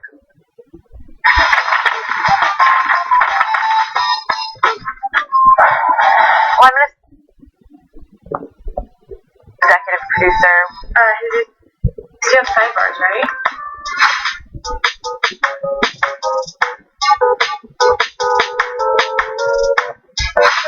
Disease Control and Prevention says 80% of those after I graduated from CSUN got a job as a news assistant at a really prominent news station here in LA. It was honestly one of the worst experiences I've ever had. 67th British Academy of Film and Television Arts Awards brought stars and even royalty to the red carpet. I think local news is very regimented and old-fashioned, and I just didn't fit in. So, I just quit. Fuck it, I quit. People, when they watch the news, they expect it to be one thing. Walter Cronkite days, right? Old anchormen, you see, don't fade away. They just keep coming back for more. I think they could listen to the younger viewer, which is what we do here. We don't want outside influences. We don't want corporations deciding what we say, what we don't say. We don't want to be censored. If you work here, you know that. If you're a fan, you know that. And you don't want it either. Oh, I love Jen. No, I do. I feel so grateful that we were able to hire her and work with her, and she helps the show so much on a daily basis. No, she's a grown-up. That's the funny thing is that all this talk about kids, but I always feel like Jen is a grown-up, so I always think it was a great hire. Yeah, she is great. So, again, I wanted to thank our members. You make people like Jen possible here at TYT. So, if you're not a member and you're interested in supporting the show, go to tytnetwork.com/join. All right. And by the way, if you want to check out the full video, we'll include a link in the description box below. It's a really good video, so take a look. All right, let's talk about some other stuff. Let's talk about ITT Tech. This is one of my favorite stories. ITT Tech, a for-profit college that operates in as many as 38 states, has now shut its doors and will no longer operate at all. Part of the reason why is because the federal government told ITT Tech that it could no longer enroll new students because of some of its questionable recruiting techniques and because of the massive amounts of student loans the institution. Now, the company that operates the for-profit chain, one of the country's largest, announced that it was permanently closing all its campuses nationwide. It blamed the shutdown on a recent move by the U.S. Education Department to ban ITT from enrolling new students who use federal financial aid. So, federal financial aid is really the heart of the issue here, because what the federal government realized was through investigations there were some questionable recruiting techniques. The students were taking out huge amounts of student loans, federal student loans and private student loans. And after they would graduate, a high percentage of these students would default. And part of the reason why they default is because they were told, hey, after you graduate ITT Tech, you're going to be gainfully employed. I'll give you an example. This is not an ITT Tech example, but for instance, some for-profit colleges would have a chef's program, right? And then they would show potential students statistics on, how many of their students graduate from the program and then get gainfully employed. What they included in those statistics were people who got hired at McDonald's. Okay, so they take out these loans. In some cases, the schools were not accredited. In this case, it was accredited, although the organization that had accredited ITT had decided, it turns out that there is some shady business going on, and we need to really reconsider this. Now, the shutdown will affect about 35,000 students who are preparing for the start of classes this month. It will also cost more than 8,000 individuals their jobs. The students and others who left the school within the last 120 days would be eligible to have federal loans for their ITT education forgiven if they want to start over at another school, Education Department officials said. So there are really two options for the thousands of students who went to ITT Tech. You can actually apply for debt forgiveness if you do not plan on continuing your education, or you can transfer some of your units to some other college that will take it, and then you will not be forgiven for the loans that you took out, but you can continue your education at an accredited institution. It's a disaster. Again, 8,000 people lose their job. There's nothing good about that. And 35,000 students at the bare minimum significantly inconvenienced. Yeah. And it's not like every for-profit college is bad, and everything that happens at every for-profit, there are benefits. People, but it's still, it's a seedy business. We were talking before about the story that even though you wrote about it months ago, I guess, is out today again. And Bill Clinton getting $18 million from Laureate, for-profit college. And there's been a significant box. There's no allegation of doing anything. He didn't even lobby for them. Yeah. Neither did Hillary Clinton. But it's gross. And $18 million. $18 million. Like, how do these guys have $18 million to give to a guy who didn't lobby for them? Although merely having Hillary Clinton as Secretary of State, having Bill Clinton be their chairman emeritus or whatever title they gave him, obviously helped them significantly because that enabled them to raise money, that enabled them to go to Congress and get taken seriously.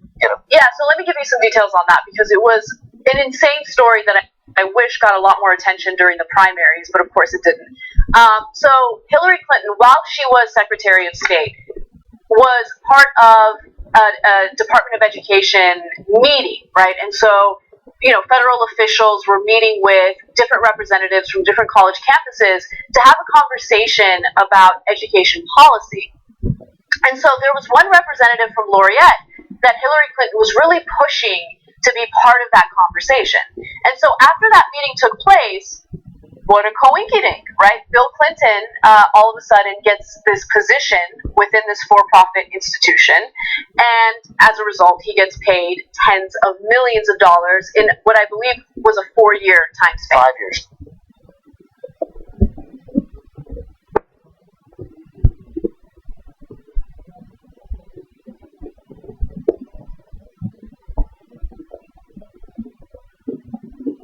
Five years. Profit businesses really shape the types of policies that come out.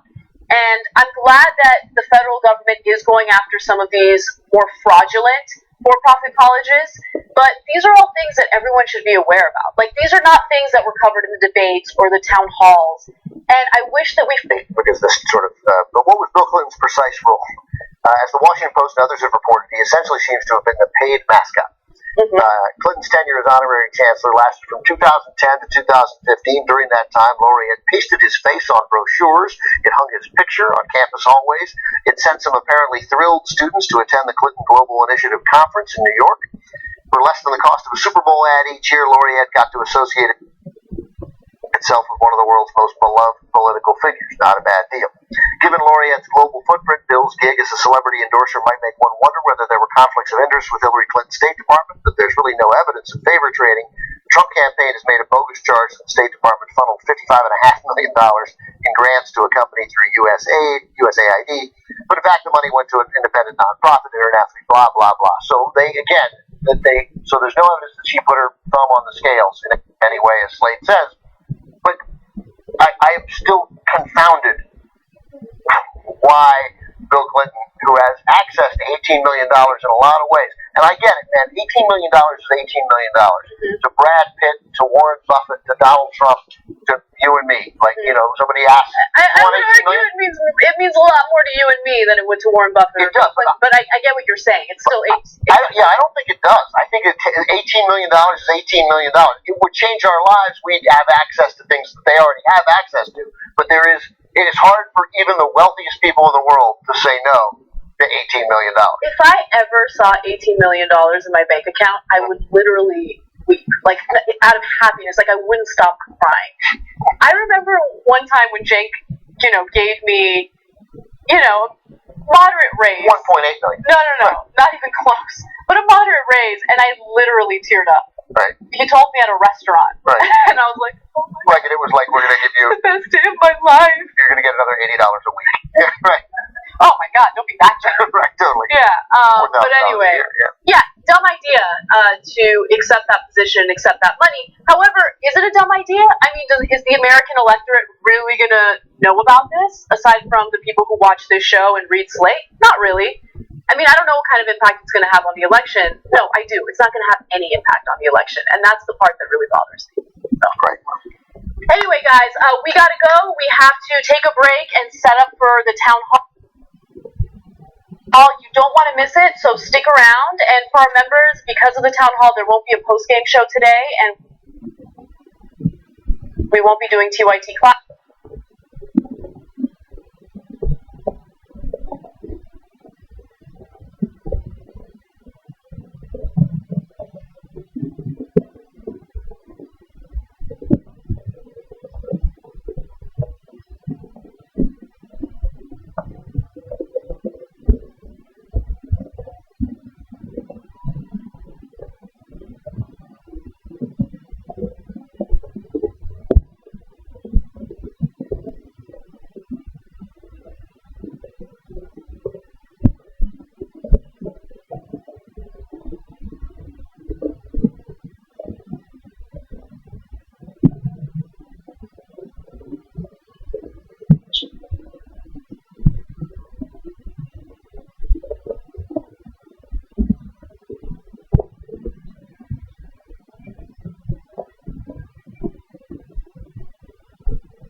remember. Is there a specific blur we use for Miley Cyrus's butthole? Is it like a Gaussian or a mosaic or a compound?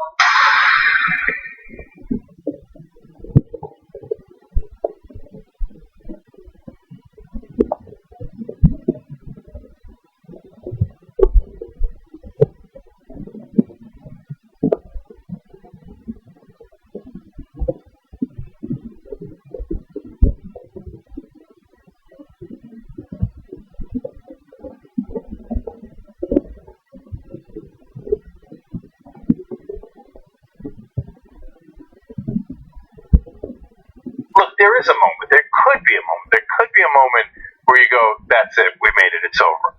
Look. I've been dreaming of the "It's Over" party for a decade. Like when I go, "Okay, we're financially stable." It doesn't mean we don't have to be rich. We don't have to be, but like I mean, for the Young Turks, right? We dock the fucking ship. I want to dock the ship so badly. You know, let me tell you the moment you'll know when you dock the ship is when you guys can pay me. Look, man, the good news is we have viewers galore. We don't have money. I don't know why that's there. So that's a long conversation. On our way out, I will now ironically give you my major announcement of the day. TYT Network just now passed 5 billion.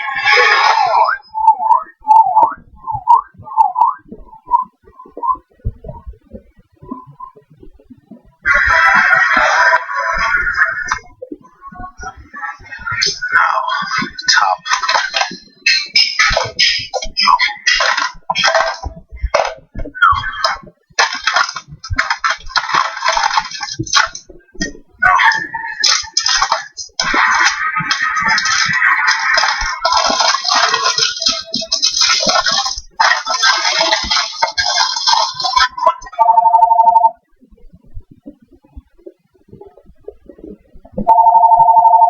All right, Jordan, tell us where we are, where we've been, and where we're going. Jordan Chat reporting for the Young Turks.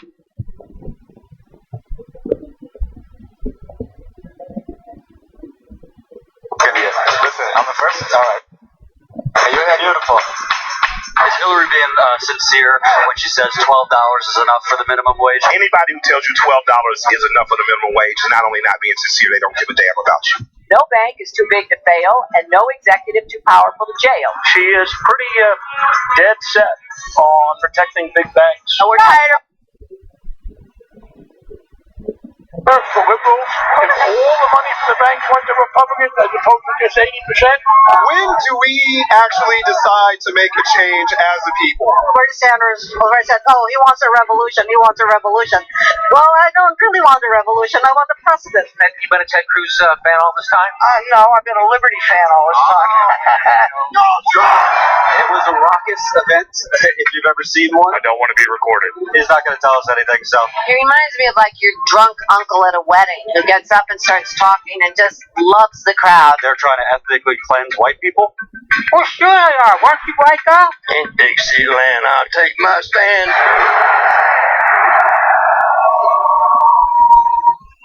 I'm super excited because we have different levels of members. They pay $10 a month, but there are some members that pay a little more. Executive producers, for instance. My favorite thing about executive producers is that we have quarterly calls with them. I love that I'm getting a little transparency and I'm knowing what you guys like and dislike, ideas on how to improve the show, topics that maybe we haven't heard of yet and you really want us to cover. We have so much respect for you because of the fact that you keep us independent and allow us to be uncensored, unfiltered, without worrying about corporate sponsors breathing down our necks and telling us what we can and can't say. So if you want to be a member, obviously no pressure. You can go ahead and join by going to tytnetwork.com/join. I'm going to ask some uncomfortable questions. First topic that I said that we would discuss a little more is masturbation. And then I was swimming in a hazelnut river. Are you sure you're not doing mushrooms? Oh my god, I can achieve an orgasm by myself. Fuck that, I am going to talk about it because there should be no shame. I think a lot about that because I love life.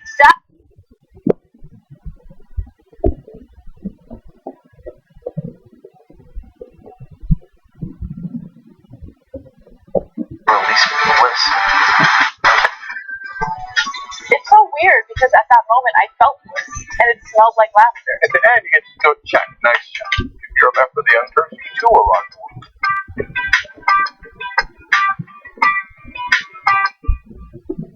meet members. We'll do more post-game shows. Steve-O on my right, and Dave Kohler. I'm a producer here, and Steve and Dave are childhood friends of Jenks, who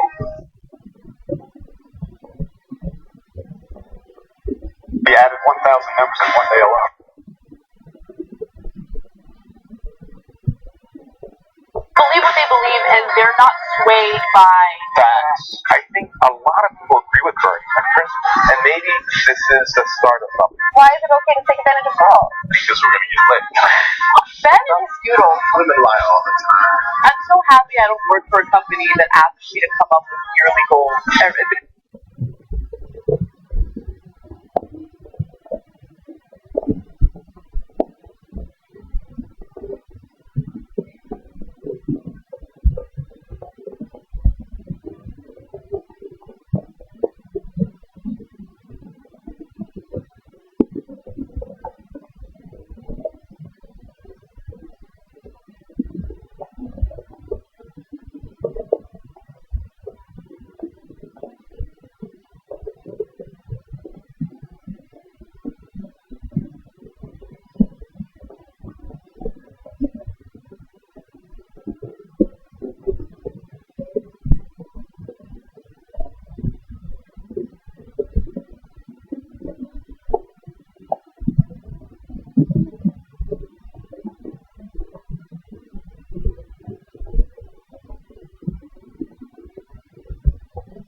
commander-in-chief forum is about to start a town hall with both Hillary Clinton and Donald Trump. We don't often see anything like this ahead of the debates, but tonight we're going to be covering it. I feel like it's February again. best of your ability. Yeah, they feel like a primary. About your Stakes so much higher, and Hillary Clinton's already on stage with the Matt Lot. and not use this So why don't we run as this an right now? opportunity I to hope attack Matt Lauer Mr. doesn't do Trump. any more. All right, and I'll ask him the exact same thing. I think that's an exactly right way to proceed. Okay. It's a very important decision for our country, and each of us should be presenting our experience, our expertise, and our plans to protect and defend the United States and our allies around the world. What is the most important characteristic that a commander-in-chief can possess? Steadiness, an absolute rock steadiness, and mixed with strength to be able to make the hard decisions, because I've had the unique experience of watching and working with several presidents, and these are not easy decisions. If they were, they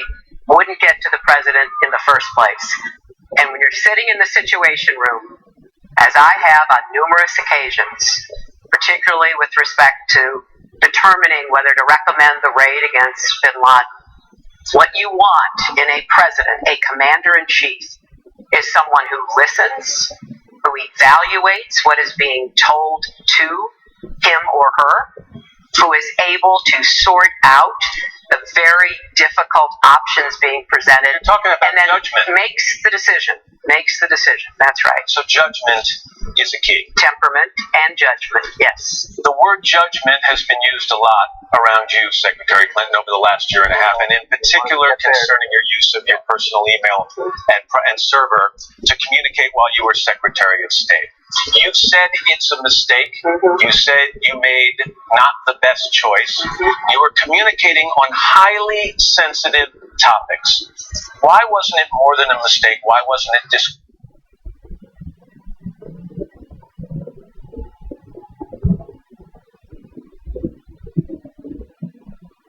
account? I would certainly not do it again. I make no excuses for it.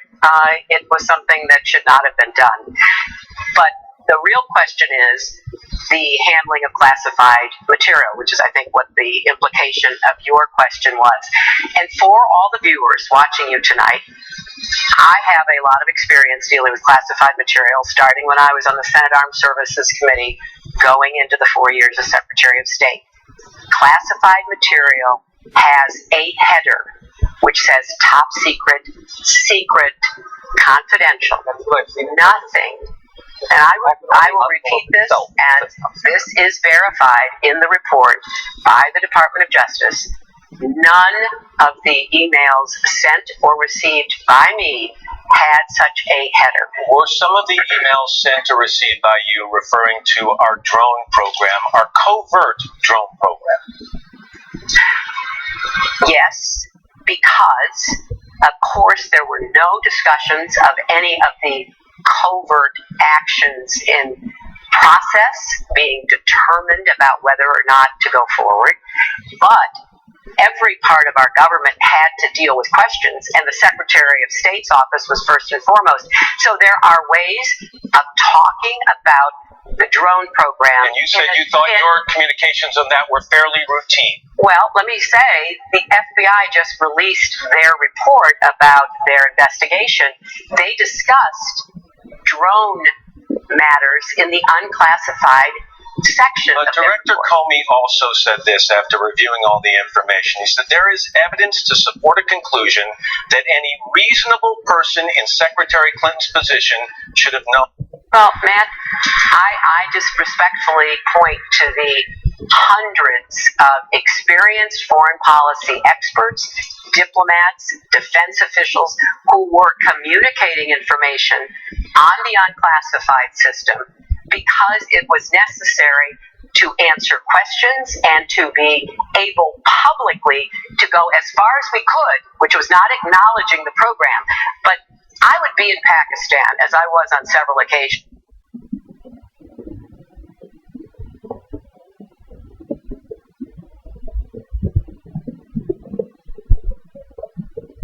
About it. Are there secret parts that are worse than what we know now? We had to have an answer that did not move into classified area, and I think we handled that appropriately. You mentioned you're in Pakistan. Some of the emails you sent and received happened while you were overseas, and Director Comey also said that while they have no proof, we assess that Suddenly, all of a sudden, you're having one. that hostile actors gained access to Secretary Clinton's personal email accounts. Matt, there is no evidence. Of course, anything is possible. But what is factual is the State Department system was hacked. Most of the government systems are way behind the curve. We've had hacking repeatedly, even in the White House.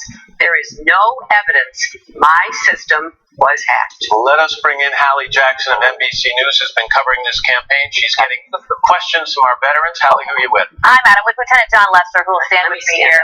He began his military career by enlisting in the Air Force and then switched over to the Navy before he retired, where he flew P-3 Orions in Desert Storm and in Desert Shield.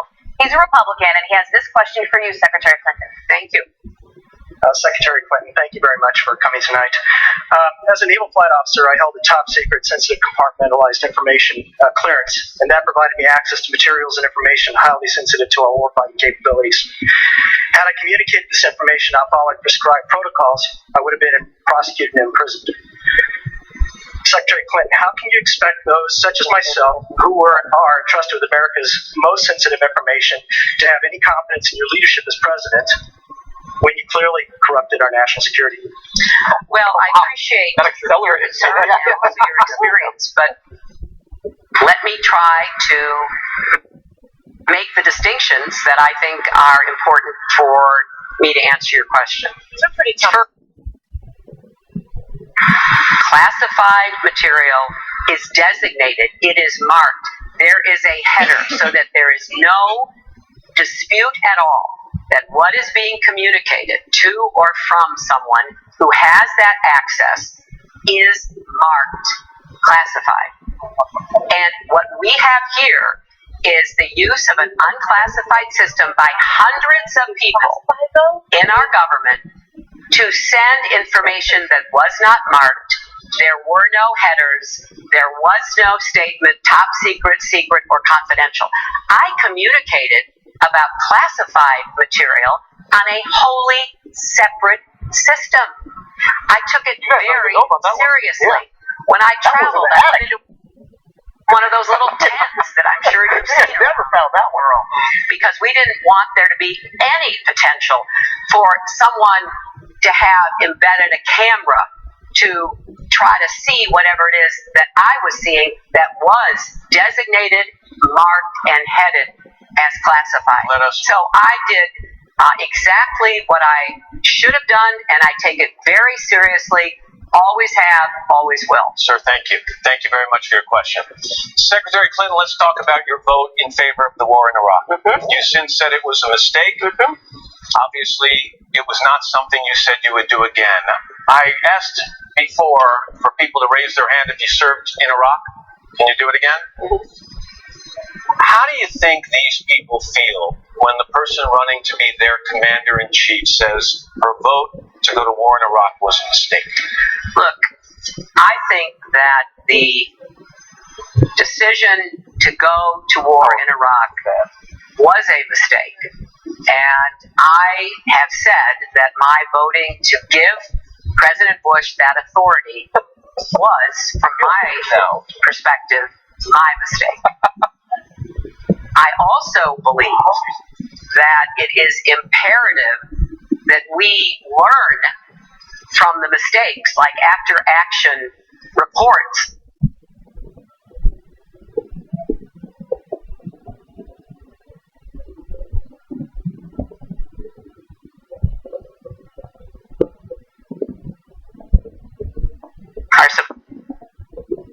I will say this. I'm asking to be judged on the totality of my record. What I've done for our veterans, as First Lady, as Senator, what I've done for Gold Star families, working with them to increase the death benefit from $12,000 to $100,000, working with Republicans like Lindsey Graham to get TRICARE for our National Guard members who didn't have health care unless they were deployed, working to provide more support for the care of our veterans, those who are wounded, working with the Fisher family, working with John McCain to raise money for Brooke Medical Center's Intrepid Center to take care of those who are coming back with profound injuries, working on TBI and PTSD and so much more, working with groups to end veteran suicide like TAPS. So I'm going to get to that subject in a second. There was a mistake. Now, my opponent was for the war in Iraq. He says he wasn't. You can go back and look at the record. He supported it. He told Howard Stern he supported it. So he supported it before it happened. He supported it as it was happening, and he is on record as supporting it after it happened. I have taken responsibility for my decision. Let me go to another He refuses to take responsibility for his support. Let me go to another question. That is a judgment issue. Hallie. Ian Campos, who served in the Air Force for nearly a decade.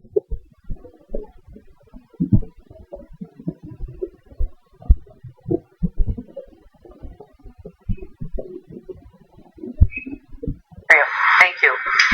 Secretary Clinton, to your point, you have had an extensive record with military intervention. How do you respond to progressives like myself who worry and have concerns that your hawkish foreign policy will continue? And what is your plan to end wasteful war campaigns in which service women and men continue to be killed and wounded?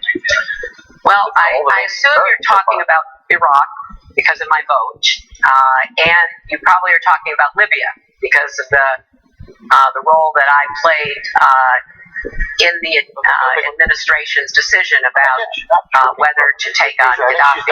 But before I get to that, let me say very clearly, I view force as a last resort, not a first choice. I will do everything in my power to make sure that our men and women in the military are fully prepared for any challenge that they may have to face on our behalf. But I will also be as careful as I can in making the most significant decisions any president and commander-in-chief can make about sending our men and women into harm's way. With respect to Libya, again, there's no difference between my opponent and myself. He's on record extensively supporting intervention in Libya when Gaddafi was threatening to massacre his population. I put together a coalition that included NATO, included the Arab League, and we were able to save lives. We did not lose a single American in that action. And I think taking that action was the right decision. Not taking it and permitting there to be an ongoing civil war in Libya would have been as dangerous and threatening as what we are now seeing in Syria. I'm going to jump in. Thank you very much for your question. Let me ask you about the Iran nuclear deal. It was signed by Secretary Kerry. It's gone under you. You started those talks. You have said you expect the Iranians to cheat. You think they'll buy time and perhaps stay along their course to building a nuclear weapon? Yeah, I don't think Syria is Libya. Do you have any course of action other than a military course of action? Would you enter into negotiations with them again? Would you go back to economic sanctions knowing they cheated and are then closer to a nuclear weapon? Matt, look, let me put this in context because this is one of the most important strategic questions we face. When I became Secretary of State, the Iranians were on a fast track to acquiring the material necessary to get a nuclear weapon. That had happened the prior 8 years. They mastered the nuclear fuel cycle, they built covert facilities, they stocked them with centrifuges, and they were moving forward. What was our decision? Our decision was to try to put together an international coalition that included Russia and China to exert the kind of pressure through sanctions that the United States alone could not do. Right, but you said now wait, you think you're going to cheat. This is an important issue. I know we're on TV. We don't have a lot of time. I want to get to a lot of questions. I will talk quickly. But I want people to understand this. So yes, I put together the coalition. We imposed the sanctions. We got them to the negotiating table. And after I left, we got the agreement. That agreement put a lid on their nuclear weapons. I have said we are going to enforce it to the Do you letter. think they're playing us? On the nuclear issue, no.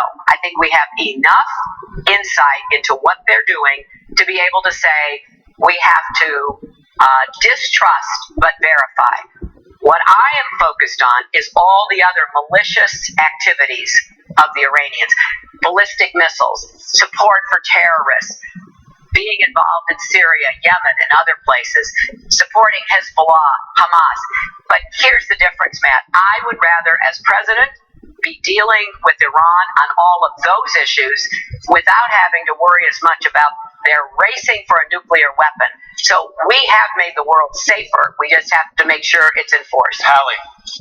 I'm with Kenneth Anderson. He's one of our undecided voters here. He considers himself an independent. He earned the rank of sergeant in the Marine Corps, where he was an Arabic translator during 3 tours in Iraq. Kenneth, you have a question for Secretary Clinton. Yes, Secretary Clinton, last October you said that surveys of veterans showed that they're overall satisfied with their treatment and that the problems with the VA aren't as widespread as they're made out to be. So, do you think the problems with the VA have been made to seem worse than they really are? Look, I was outraged by the stories that came out about the VA, and I have been very clear about the necessity for doing whatever is required to move the VA into the 21st century, to provide the kind of treatment options that our veterans today desperately need and deserve. And that's what I will do as president. But I will not let the VA be privatized. And I do think there is an agenda out there supported by my opponent to do just that. I think that would be very disastrous for our military veterans. So I'm going to do everything I can. I'm going to have a meeting every week in the Oval Office. We're going to bring the VA people, we're going to bring the DOD people, because we've got to have a better fit between getting mustered out and getting into the VA system. Sometimes, and you probably know this, Sergeant, I've met so many vets who get mustered out, leave the service, they can't find their records from DOD. And those records never make it to the VA. They feel like they're living in a fun house. They have to go over the same things over and over. We're living in a technological world. You cannot tell me we can't do a better job getting that information. And so I'm going to focus on this. I'm going to work with everybody. I'm going to make them work together. And we're going to fix the problems in the VA. Sergeant, thank you very much for your question. Let's talk about veterans and suicide. Yes, let's, It's an alarming story. The population of veterans has a rate of suicide far above the general population. 20 suicides a day. What are you going to do to stop that? Well, this month is Suicide Prevention Awareness Month, and I've spent a lot of time with family members, survivors who've lost a loved one after he or she came home, sometimes suffering from PTSD or TBI or sexual assault, being handed bags of opioids, not being given an appropriate treatment to help that particular person, which is something, to go back to the sergeant's question, we have to change. So I rolled out my mental health agenda last week, and I have a whole section devoted to veterans' mental health. And we've got to remove the stigma. This is what she's We've got good to at. help She's people a hawk, right? serving, not to feel that if they report their sense of unease, their depression, that somehow it's going to be a mark against them. Down like 20 We have points. to do more about addiction, not only drugs, but also alcohol. So I have put forth a really robust agenda, working with a lot of the VSOs and other groups like TAPS who have been thinking about this and trying to figure out what we're going to do to help our veterans re-enter civilian life and live full, productive lives. Hallie? I don't know With very young. Come on up here with me, a former Army captain who led troops during tours in both Iraq and Afghanistan. He's an independent voter, and you have a question for the Secretary. Secretary Clinton, as an Army veteran, the Commander-in-Chief's ability to empathize with service members and their families is important to me. The ability to truly understand implications and consequences of your decisions, actions, or inactions. How will you determine when and where to deploy troops directly into harm's way especially to combat ISIS. This military survivor education. We have to defeat ISIS. That is my highest counterterrorism goal. And we've got to do it with air power. We've got to do it with much more support for the Arabs and the Kurds who will fight on the ground against ISIS. We have to squeeze them by continuing to support the Iraqi military. They've taken back Ramadi, Fallujah. They've got to hold them. They've got to now get into Mosul. We're going to work to make sure that they have the support. They have special forces, as you know. They have enablers. They have surveillance. They are not going to get ground troops. We are not putting ground troops into Iraq ever again, and we're not putting ground troops into Syria. We're going to defeat ISIS without committing American ground troops. So those are the kinds of decisions we have to make on a case-by-case basis. And remember, when I became Secretary of State, we had 200,000 troops deployed in Iraq and Afghanistan. And I'm very grateful that we have brought home the vast majority of those. We have a residual force, as you know, in Afghanistan. We have built up several thousands of the folks that I've talked about who are assisting in the fight against ISIS. But it is in our national security interest to defeat ISIS, and I intend to make that happen. As part of it, we're going after Baghdadi, the leader, because it will help us focus our attention, just like going after Bin Laden helped us focus our attention in the fight against Perilous with information. Afghanistan, Pakistan. I understand we're going to time to get to one that concerns just about everybody in this country, and that is not going to do it anymore. Right. Either directed by ISIS or inspired by ISIS. Would your message as the next president of the United States or potential next president be to Americans that we simply are living in the reality that those attacks will happen? And can you guarantee people that after 4 years of a Clinton presidency, they'll be safer on the streets of San Bernardino or Boston than they are today? Well, Matt, I'm going to do everything in my power to make sure that that's the result. Something that I think most thinking Americans know is going to be a huge challenge, and here's why. We've got to have an intelligence surge, and we've got to get a lot more cooperation out of Europe, out of the Middle East. We have to do a better job of not only collecting and analyzing the intelligence we do have, but distributing it much more quickly down the ladder to state and local law enforcement. We also have to do a better job combating ISIS online, where they recruit, where they radicalize. And I don't think we're doing as much as we can. We need to work with Silicon Valley. We need to work with our experts in our government. We have got to disrupt. We have got to take them on in the arena of ideas that unfortunately pollute and capture the minds of vulnerable people. So we need to wage this war against ISIS from the air, on the ground, and online in cyberspace. And here at home, for goodness sakes, we have to finally pass a law prohibiting people on the terrorist watch list from being able to buy a gun in the United States of America. So we've got work to do. I know we can do that work. I'm meeting with a group of terror experts, counterterrorism experts. Right now, and they're just not letting us hear it. That area. That's right. Yeah. Director of the National Center on Counterterrorism has a great article out today saying the last thing we need to do is to play into the hands of ISIS, going after American Muslims, defaming a Gold Star family, the family of Captain Khan, making it more difficult for us to have a coalition with Muslim majority nations. And we try to have is not going to help us succeed in defeating ISIS and protecting our American homeland. Yeah, Secretary Hillary Clinton. Thank you very much. Oh, wow, that's it? So, this town hall rolling out. Look, they asked a really difficult question. I love that they did so. I wish that the difficult questions were asked during the primaries because I think, the Univision debate, or was it a town hall? It was a town hall. Was super aggressive, was super difficult. I love the questions there, but that was pretty much it. During the primaries, it was like the moderators were playing patty cakes with them. So some of her answers I wasn't that impressed with. Other answers I thought were okay. You guys jump in. What do you think? I was very impressed with her because I think that this is where she's impressive. And again, you mentioned it earlier tonight, I think in the second hour. Well, obviously in the second hour.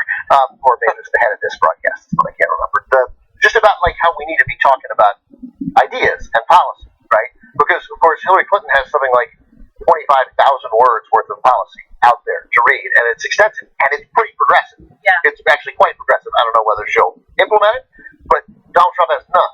And so when we get into ideas, she crushes it. But we can't get past talking about Pam Bondi and the Clinton Global Foundation and emails, and some of that is justified, some of that is political reporting that I would engage in if I were a part of that process.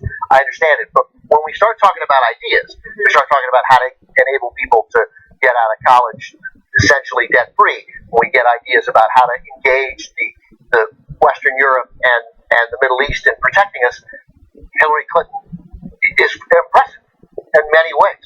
So, whereas he is overwhelmingly unimpressive, and that is, so here in for this 30 minutes, someone with an ease talking about the world, I think politically helps her, and I think just policy-wise, I think she sounds capable. But one of the questions from a progressive audience member was basically implying that she was concerned with Hillary Clinton's hawkish ways. And then Hillary Clinton proceeded to describe her hawkish ways, which I think is really interesting because, look, to her credit, she does take responsibility for her mistakes, something that Donald Trump will never do. But I was not impressed with her answer about, the classified emails, saying that a classified email didn't have a classified header, therefore you didn't think it was that big of a deal, isn't good enough. Like, you're running for president. Yeah. You should know that the content of that email should not, be handled in an irresponsible way. You shouldn't need a header. You don't need someone to let you know this is classified to understand that content is sensitive. Yeah, but I hear that there's always a header. It says right there. I don't know. Anyway, I thought that the questions were tough. MSNBC sometimes apparently can do that, actually, when they want to. Sometimes they go super easy on her specifically. They will get no credit for asking her the tough questions, though. They're still impressed.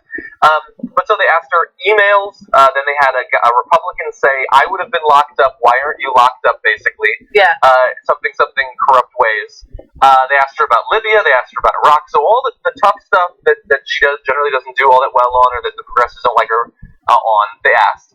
And I agree with you about at least that she has the ideas and can articulate them. It's going to be really interesting to see now when we're going to come back to Trump right now. Are they going to ask Trump hard questions? I hope they do. When he answers with nonsense, how is he going to respond? He did a lot of research on Hillary Clinton. I wonder what he's going to do with Trump. And really quickly, Ben, damn it, I just forgot what I was going to say. Sorry, guys, I'll remember. Let's go down Trump and we'll get back. Oh, real quickly, I was just going to say, I agree with you. I want more of a discussion on policy ideas. And even though I like that they asked her tough questions, that was half an hour of Hillary Clinton defending herself rather than talking about her policy. So keep that in mind. As much as possible, I'd like you to tell our veterans and our people at home why you are prepared for the role of Commander-in-Chief and try to keep the attacks to a minimum. We've had a year of that, maybe 60 more days of it. To a minimum, absolutely. Okay, perfect. To a minimum. I guess that's a question of definition. I guess. Anytime you interview a president, sitting or past president, they will tell you that the most daunting part... Was I supposed to answer this question? No. I mean, just keep the attacks to a minimum. Anytime you talk to a president, they'll tell you the most daunting part of the job is the role of Commander-in-Chief. Right. What have you experienced in your personal life or your professional life that you believe prepares you to make the decisions that a commander-in-chief has to make? Well, I've built a great company. I've been all over the world. I've dealt with foreign countries. I've done very well, as an example, tremendously well dealing with China and dealing with so many of the countries that are just ripping this country. They are just taking advantage of us like nobody's ever seen before. And I've had great experience dealing on an international basis.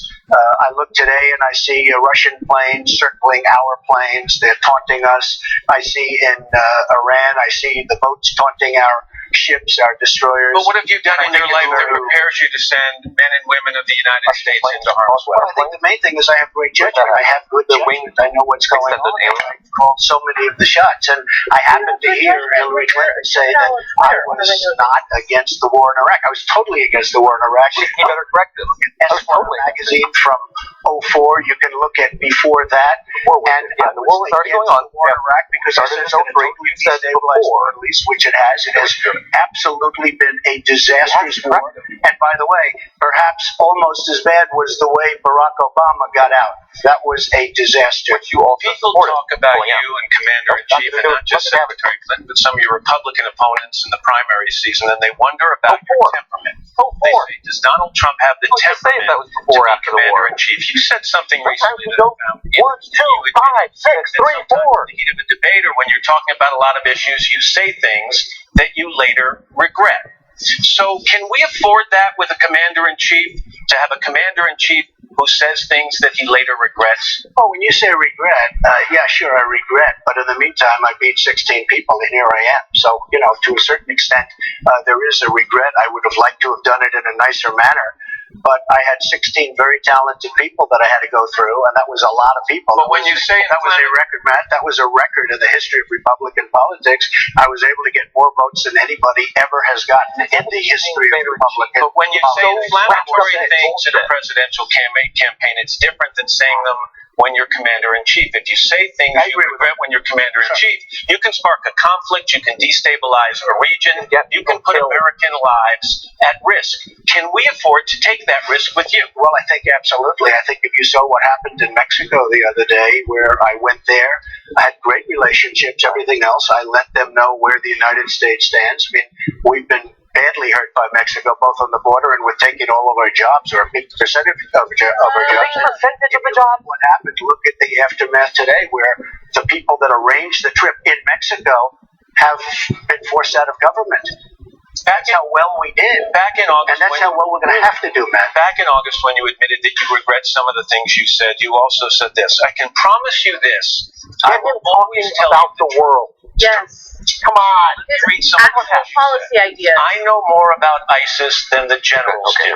Believe me. Was that the truth? Well, the generals under Barack Obama and Hillary Clinton have not been successful. Do you know more about ISIS than they do? I think under the leadership of Barack Obama and Hillary Clinton, the generals have been reduced to rebels.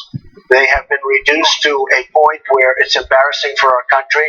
You have a force of 30,000 or so people. Nobody really knows, but probably 30,000 people.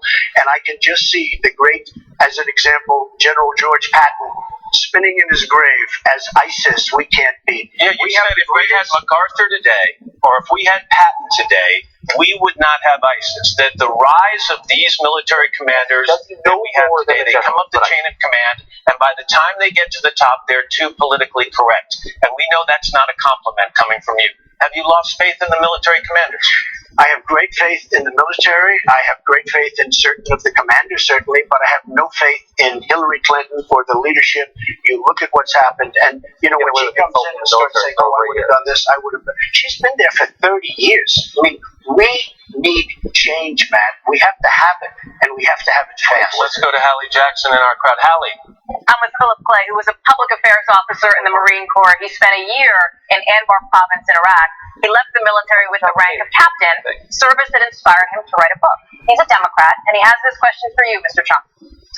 Mr. Trump, over the past 15 years, a lot of U.S. troops have bled and died, securing towns and provinces from Iraq to Afghanistan, only to have insurgent groups like ISIS spring back the moment we leave.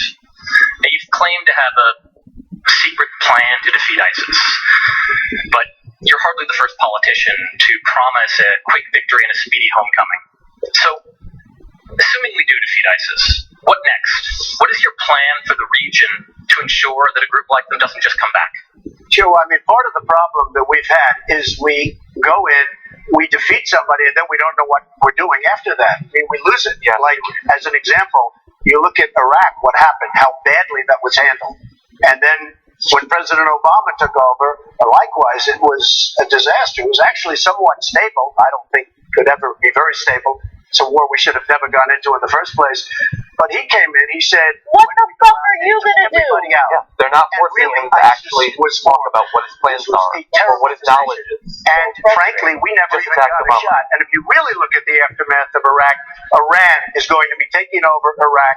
They've been doing it, and it's not a pretty picture. And I think you know, because you've been watching me, I think, for a long time, I've always said, shouldn't be there, but if we're going to get out, take the oil.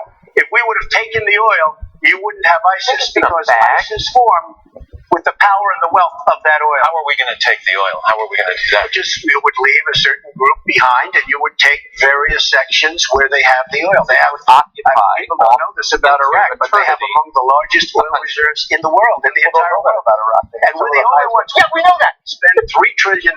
We lose thousands and thousands of lives. And then, Matt, what happens is we get nothing. You know, it used to be to the victor belong the spoils. Now, there was no victor there, believe me, there was no victor. But I always said, take the oil. One of the benefits we would have had if we took the oil is ISIS would not have been able to take oil and use that oil. Let me stay on to ISIS. fuel themselves. No, stay on the oil. When we've met in the past and we've talked, you say things like, I'm going to bomb the expletive out of them very quickly.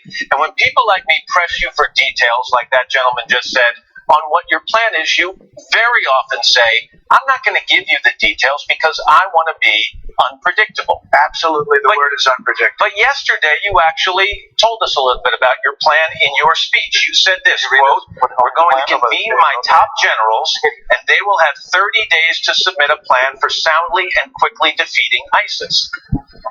Is the plan you've been hiding this whole time asking someone else for their plan? No, but when I do come up with a plan that I like and that perhaps agrees with mine or maybe doesn't, I may love what the generals come back with. I will. But you have your own plan. I have a plan, but I don't want to. Look, I have a very substantial chance of winning. Make America great again. We're going to make America great again. I have a substantial chance of winning.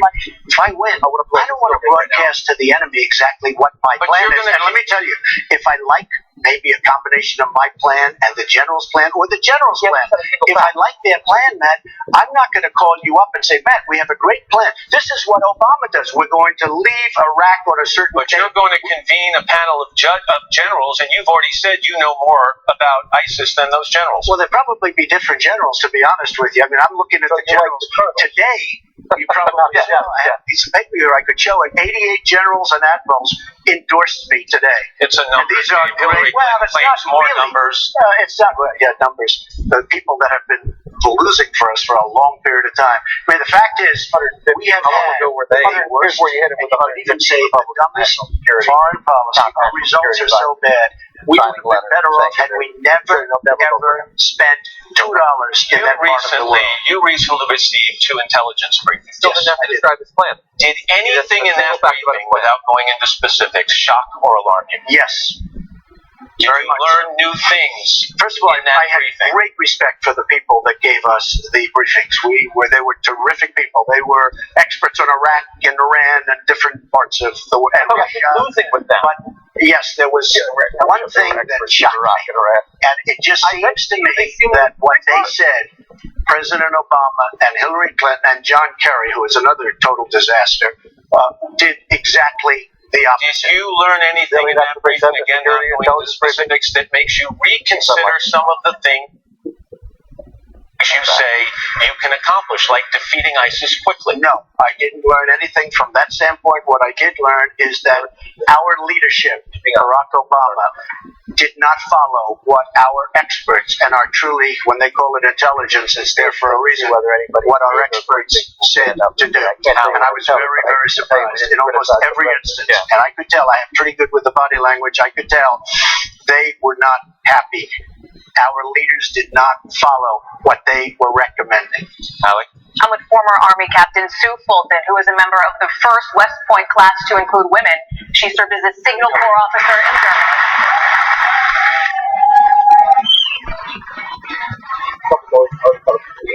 She's a Democrat, and she has this question for you, Mr. Trump.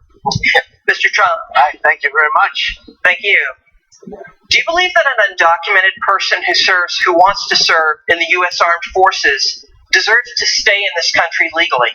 I think that when you serve in the armed forces, that's a very special situation, and I could see myself working that out. Absolutely. So she's saying has already served in the armed forces or wants to serve, plans to serve. Plans to serve in the armed forces. As you know, that under DACA, we already have people who are undocumented. I think military is a very special thing. If they plan on serving, if they get in, I would absolutely hold those people. Now, we have to be very careful. We have to vet very carefully. Everybody would agree with that. But the answer is it would be a very special circumstance. Yes, thank you. Thank you very much for your question. Hallie, you have another one? I do. Alex Wiskowski was an Army staff sergeant assigned to special operations. He was stationed at Fort Bragg and was deployed to Afghanistan and other places across the Middle East. He has not decided who he will vote for yet in November. And you have a question for Mr. Trump. I do. Mr. Trump, as you know, tensions between the United States and Russia have been at the highest level since the Cold War. In your first 120 days of presidency, how would you de-escalate the tensions? And more importantly, what steps would you take to bring Mr. Putin and the Russian government back to the negotiating table? I think I would have a very good relationship with many foreign leaders. I think it's very sad when you look at Barack Obama, as an example, lands Air Force One in China, and they don't want to put out stairs to get off the plane. And he has to use the stairs that mechanics use to get up and down to fix the plane. They wouldn't give him stairs. I think it's very sad when he lands in Saudi Arabia and he lands in Cuba, and there aren't high officials to even greet him. This is the first time in the storied history of Air Force One. I think I would have a very, very good relationship with Putin, and I think I would have a very, very good relationship with Russia. As I said, yeah, you would have a very, very good relationship take a with look Russia. at what happened I mean, with their fighter jets circling one of our aircraft in a very dangerous manner. Somebody said less than 10 feet away. This is hostility. And I saw just 2 or 3 days ago, they looked like they were not exactly getting along. But I looked at President Obama and Putin staring at each other. These were not two people that were getting along. And you know the beautiful part of getting along? Putin's a terrible person. Russia wants to defeat ISIS as badly as we do. If we had a relationship with Russia, wouldn't it be wonderful if we could work on it together and knock the hell out of ISIS? Let me ask you about some of the things you said about Vladimir Putin. You said, I will tell you, in terms of leadership, he's getting an AR president, is not doing so well. And when referring to a comment that Putin made about you, I think he called you a brilliant leader, you said it's always a great honor to be so nicely complimented by a man so highly respected within his country and beyond. Well, he does have an 82% approval rating according to the different pollsters, who, by the way, some of them are based right here. Look, he's also a guy who annexed Crimea, invaded Ukraine, supports Assad in Syria, supports Iran, is trying to undermine our influence in key regions of the world, and according to our intelligence committee, probably is the main suspect for the hacking of the DNC computers. Well, nobody knows that for a fact, but do you want me to start naming some of the things that President Obama does? But do you want to be complimented by that former KGB officer? Well, I think when he calls me brilliant, I'll take the compliment, okay? The fact is, look, Do you think he's being honest? it's not going to get him You think he anywhere. thinks you're brilliant? Negotiate. Yeah, he's an 80%. We're going to take back our country. You look at what's happening to our country. You look at the depleted military. You look at the fact that we've lost our jobs. We're losing our jobs like we're a bunch of babies. We're going to take back our country, man. The fact that he calls me brilliant or whatever he calls me is going to have zero impact. But the fact that you say you can get along with him, I think I'll be able to get along with do you him. think the day that you become president of the United States, he's going to change his mind on some of these key issues? Possibly. It's possible. I don't know, Matt. It's possible. And it's not going to have any impact. If he says great things about me, I'm going to say great things about him. I've already said he is really very much of a leader. I mean, you can say, oh, isn't that a terrible thing? He called me, the man has very strong control over a country. Now, it's a very different system, and I don't happen to like the system. But certainly in that system, he's been a leader far more than our president has been a leader. We have a divided country. We have a authoritarian leader. Hillary Clinton with her emails that nobody's ever seen. Vladimir Putin for being a strong leader. And that's Takes away the rights of gay individuals, journalists. in private business, you get thrown in jail. Hallie? Korea, here with me, was in the Army Reserves and spent 10 months in Iraq right at the beginning of Operation Iraqi Freedom. He is a Republican and has this question for you. Good evening, Mr. Trump. I like what you say about supporting veterans and how they're important, but I haven't heard what the actual plans are to continue that support beyond words. How do you translate those words to action after you take office? Well, I love that question because I've been very close to the vets. You see the relationship I have with the vets just by looking at the polls. In fact, today a poll came out, and my relationship has been very good. I have a very, very powerful plan that's on my website that you possibly saw. Why don't you share it One of the big problems is the wait time. Vets are waiting for 6 days, 7 days, 8 days. And by the way, Hillary Clinton 6 months ago said the vets are being treated essentially just fine. There's no real problem. It's over-exaggerated. She did say she that. went on after that and laid out a litany of problems within the VA. Look, I mean, she made up half of the things she said about me. I'm telling you, she said she was satisfied with what was going on in the Veterans Administration. Now, under my plan, if you've got to wait, and by the way, people are dying online. They're dying, waiting to get to see a doctor. They're waiting 5 days and 6 days. Under a part of my plan, if they have that long wait, they walk outside, they go to the local doctor, they choose the doctor, they choose the hospital, whether it's public or private, they get themselves better. In many cases, it's a minor procedure or a pill or just a prescription, and they end up dying. They get a prescription, they do what they have to do, and we pay the bill. That is something that I have been praised. And by the way, I never said take the VA, take it the Veterans Administration private. I wouldn't do that. Too much respect for our people. I would never do that. Okay. I heard it was said that I said that I would not do that. But I do believe when you're waiting in line for 6-7 days, you should never be in a position like that. You go out, you see the doctor, you get yourself taken. Hallie, you've got another question. I do. Rachel Fredericks, who specialized in aviation's operations in the Marine Corps, serving stateside. She lost 2 friends to suicide, and you now struggle yourself with PTSD. She's a Republican, but leaning towards you. Still undecided a little bit too. Rachel, you have a question for Mr. Trump? I do. Mr. Trump, I wanted to ask what your plan will be to stop 20 veterans a day from killing themselves. And actually, it's 22, and it's almost impossible to conceive that this is happening in our country. 20 to 22 people a day are killing themselves. A lot of it is they're killing themselves over the fact they can't, they're under tremendous pain and they can't see a doctor. Nobody believes. Speed up the process. We're going to create a mental health division. They need help. They need help. They need tremendous help. And we're doing nothing for them. The VA is really, almost you could say, a corrupt enterprise. If you look at what's going on, as an example, Matt, in Arizona, where they caught people stealing, and they can't even do anything about it. They can't even fire the people. So we are going to make it efficient and good, and if it's not good, we're going out about the world at all. Or plan for ISIS. He had a plan. Say anything. They didn't evolve. A plan yesterday, which would literally bankrupt the country to pay for all his military increase. He's also a Democrat and has this question for you. Mr. Trump, I have a daughter who was interested in joining the service, but when she researched the military, she saw the stats on sexual assault and decided not to go. I have a concern about the rape of women in our armed forces. As president, what specifically would you do to support all victims of sexual assault in the military? It's a great question. It's a massive problem. The numbers are staggering, hard to believe even. But we're going to have to run it very tight. I, at the same time, want to keep the court system within the military. I don't think it should be outside of the military.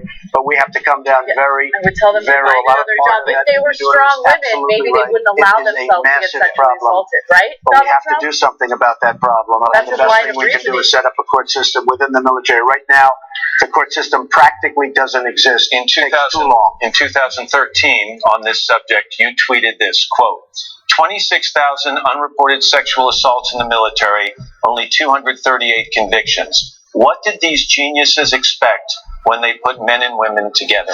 Well, that's good. Thank you, Matt Lauer. There are many people that think that that's absolutely correct, and we need to have a strength. So this and we should need have to been expected, and does that mean the only way to fix it is to take women out of the military? And by the way, since then it's gotten worse. No, not to kick them out, but something has to be happen.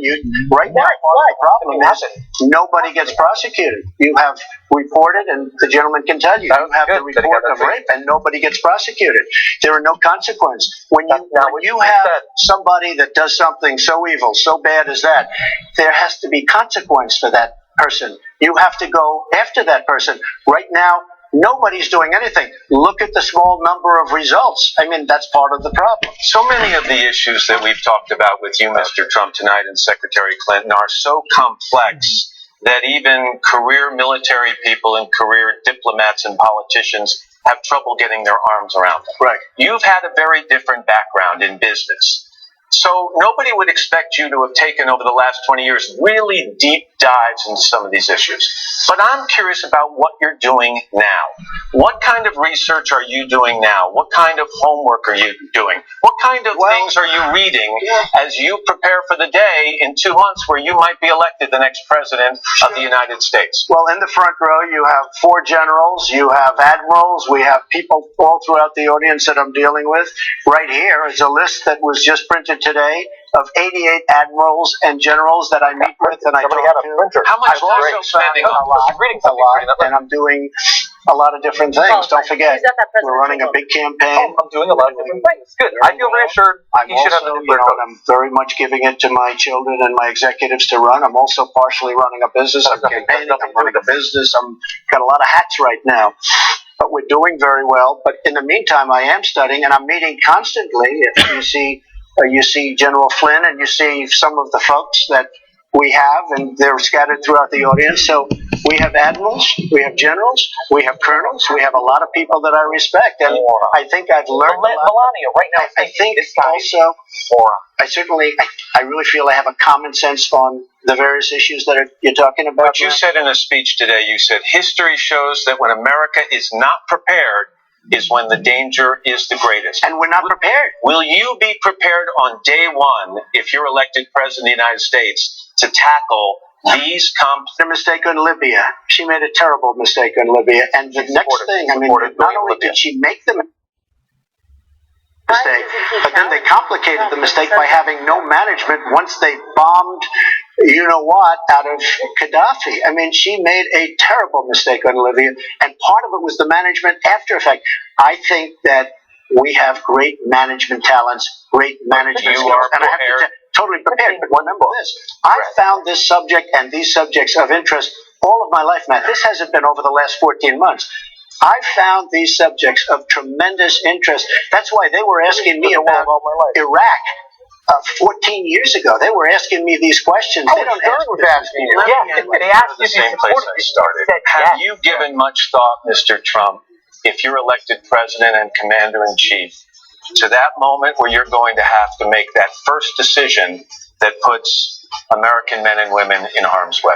I think it's the most difficult decision you can possibly ever make. You're talking about death, and we're talking death to not just our side. We're talking death all over.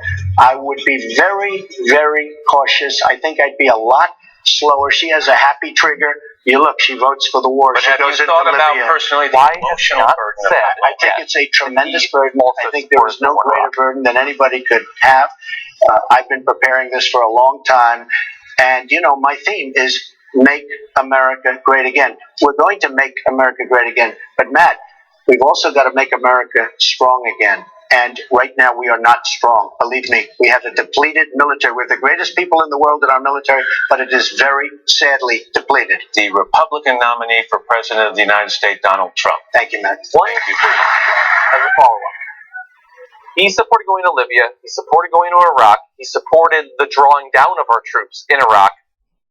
If I was just watching this and didn't already know that, I still wouldn't know it because Matt Lauer was completely uninterested in actually saying it, despite the fact that Hillary reminded him like 45 minutes ago about those facts. Yeah, it's kind of incredible that he didn't have any follow-ups for the Iraq criticism or the Libya criticism. Why don't we start the summary and then we'll go into it. So we just finished watching the town hall, the commander-in-chief town hall, hosted by MSNBC, Hillary Clinton, and then Donald Trump. Overall, what are your thoughts? Overall, I feel extremely depressed. I don't know what to say. That was appalling in so many different ways. And Trump doesn't need to outline any of his policy ideas because people hate Hillary Clinton so much that every time he's asked a question, he doesn't have to answer it. All he does is insult Hillary Clinton, and people are satisfied with that. I mean, that's what the country has come to in our presidential election, and it's depressing. And so the first part of this town hall began with Hillary Clinton. Was not impressed with a lot of her answers. And then Trump comes in, and it makes you think, oh my God, you know, regardless of how unimpressed I am with Hillary, this guy is a maniac. So let me talk about Hillary for a second. my email scandal, her argument was, okay, well, there were classified emails, but they didn't have the header indicating that they were classified. So as a result, I didn't think it was that big of a deal at the time. But I'm paraphrasing her, by the way. That's not her direct quote. It wasn't a big deal. Yeah, look, if you are in the federal government, if you have a high position like Secretary of the State, and you go around talking about how experienced that email should be classified or if it's sensitive. So this argument that it didn't have that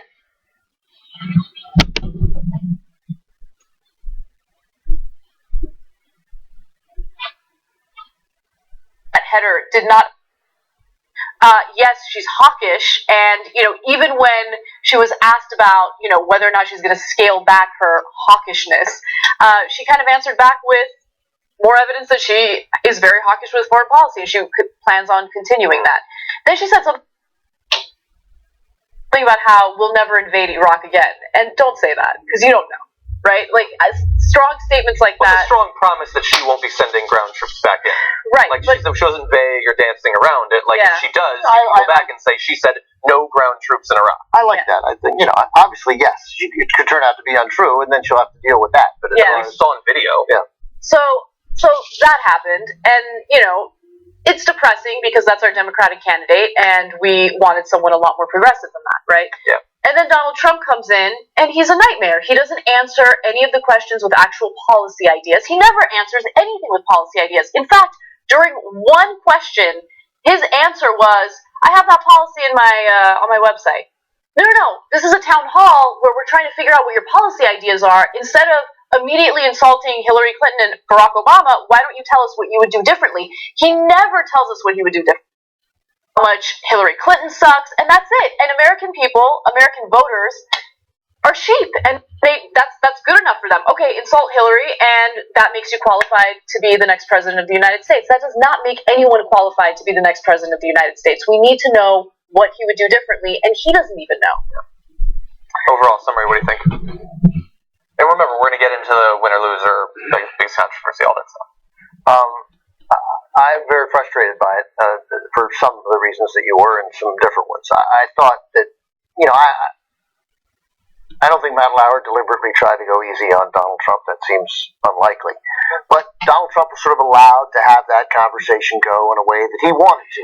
And obviously, as was the case with George Bush, and Andy Hiller, I think, was the great reporter in Boston who asked George W. Bush those questions for which he was then vilified for how could dare you? And it turned out, oh no, those questions were revelatory of a guy who was not interested and didn't know anything about the world. And then that guy led us into the worst foreign policy blunder in American history, worse than Vietnam. And so Trump clearly doesn't have a grasp of these issues. Clearly, and any reading of 10 stories on a daily basis demonstrates a lack of understanding of these critical issues that are so important in the world. And Lauer, at a forum designed just to talk about America's role in the world and the role of our military in the world, didn't ask him about it.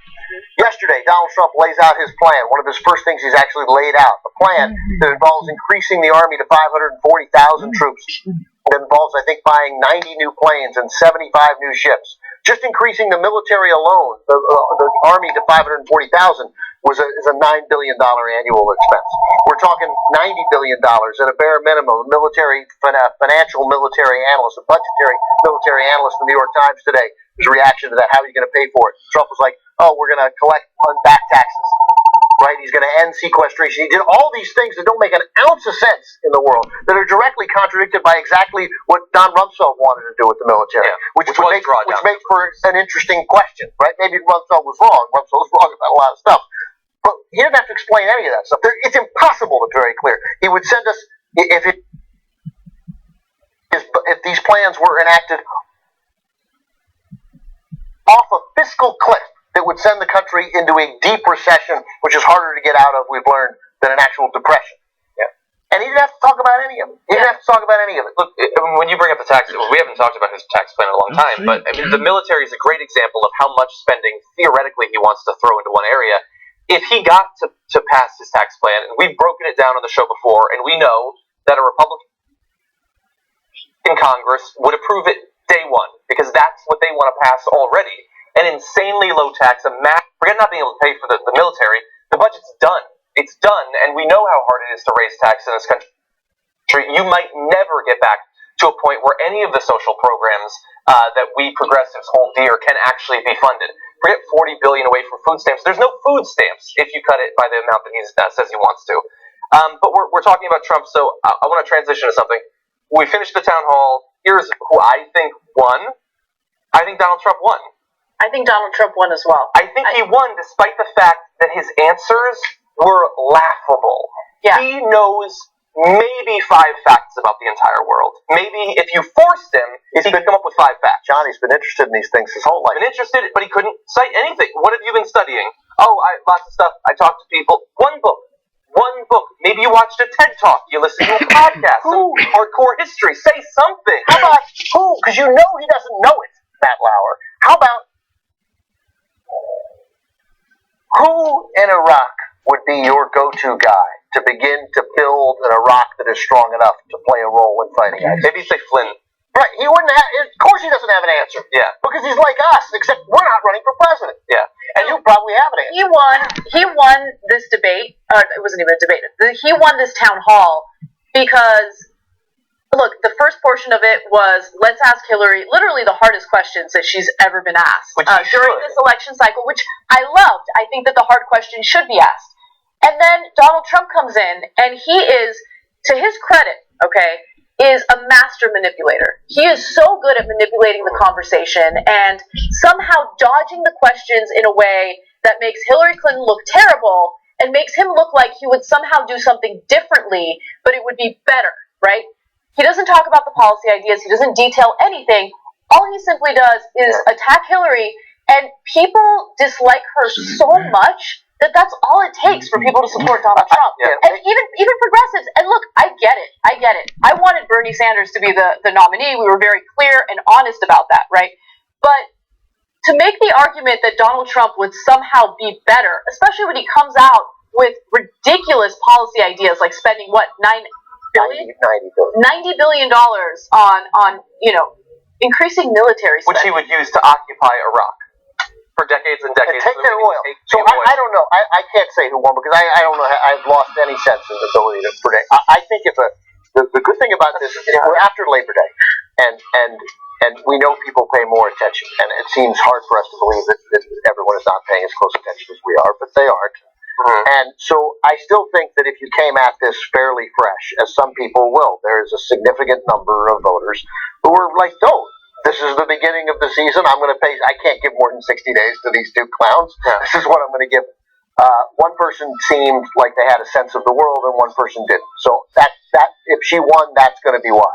I agree with Anna. He is a master manipulator, and she got hammered with questions that ultimately I actually don't think are the fairest questions in the world. But if you'd had a couple of press conferences over the last 780 days, you wouldn't have gotten those questions at the first chance that journalists had to really ask you about. They would have already been asked. They would have been asked. They would have been hashed out. And so that's totally on her for creating this amazing lack of transparency. And the amazing lack of transparency that the Clintons have plays into why people latch onto this email thing. Well, we don't really have much. There really isn't anything there. James Comey today sent an email to his staff, sent a memo to staff where he basically told them, essentially, stop whining.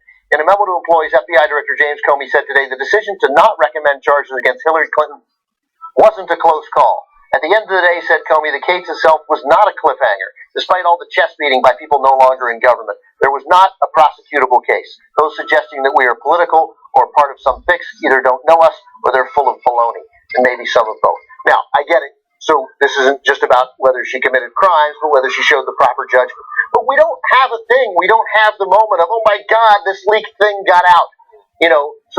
And the fact is, stuff is marked that way. But I don't know. I don't know that world. I don't know. But I know that we have latched onto a story that fits a narrative of the Clinton secrecy, which ultimately they're responsible for because they created that image. So this is how the media works. We can't pretend that it doesn't work that way. They've had 25 years of seeing this is how it's going to be, and they continue to behave in a way that plays right to it.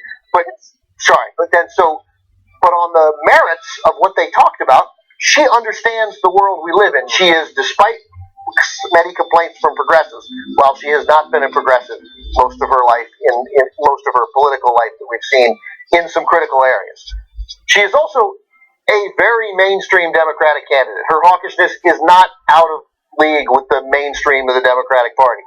Now, all of us at this table want to think our best bet for changing the direction of this country is moving the Democratic Party left, unless we can get another third party in there, but that's never happened. So my hunch is moving one party back to where it was 25 years ago might be our best tack. And that's a legitimate thing to argue, but she is not off the mainstream in foreign policy or domestic policy. And so we had a sane person in the mainstream of American politics, not the progressive any of us wanted, and one person doesn't know anything about anything and was somehow allowed to hang in there in this debate. Yeah. Well, look, that's why I said that I think he won, not because he did better. I think that an intelligent person watching that, again, look, he supported the worst things that she has supported. He supported those same things, so that is a wash at the end of the day. Yeah, she mentioned that in her answers. Yeah, and she at least, you could at least say, and this is sort of an argument for cowardice, but as a member, like she was worried about re-election or something. The sort of BS that he could have just said no. There was no pressure on him to say we should go into Iraq, but he still said we should go into Iraq. Probably because he knew absolutely nothing about Iraq. But the reason I said he won is because we have to. It's not based on who did objectively better. It's who outperformed expectations. And with the questions that Matt Lauer asked, which were tough questions addressing the main concerns having to do with being commander-in-chief that people have, and even focusing a little bit too much on some of them, I think. But some of them are the legitimate concerns about Hillary. Then he pivots to Trump.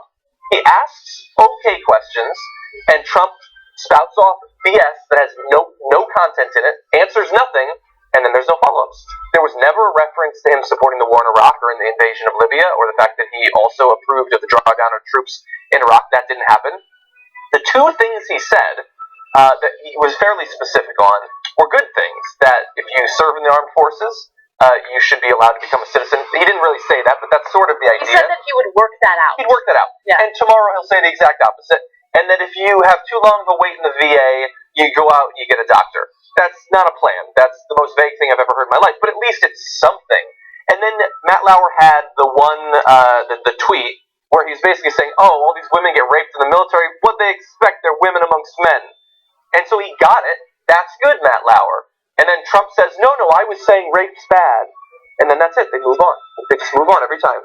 The one good thing that I hope Hillary will get across, and that she's not making it up. She's whatever the top tier of senators on veterans issues. She's in the top tier. She worked her ass to find common ground, and she did, and she led the way, and she did increase the benefit from 12,000 to 100,000. I don't know how much any of that landed.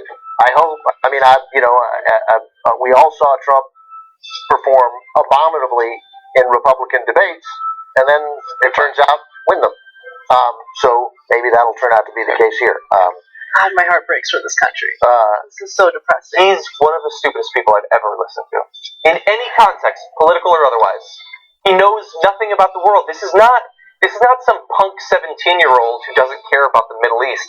This is an old man who has had international experience in business and has been running for president for a year and a half. He knows nothing. He wants to learn nothing. And the best case scenario we can hope for at this point is that, as he said he would, he will simply hand over foreign and domestic policy, just those two areas, to Mike Pence, an incredibly draconian right-wing governor. Look, there's a part of me, a small part of me, that wants him to get elected just so we can watch this country crumble, and then I can point a finger to all the people who are arguing, progressives that are arguing, that he would somehow be better for the country than Hillary Clinton. Crooked Hillary, crooked Hillary, crooked. I get it, crooked Hillary, right? The lack of transparency drives me crazy. Her ties to the financial industry drives me crazy. Her ties to the for-profit college industry drives me freaking crazy, okay? But she's...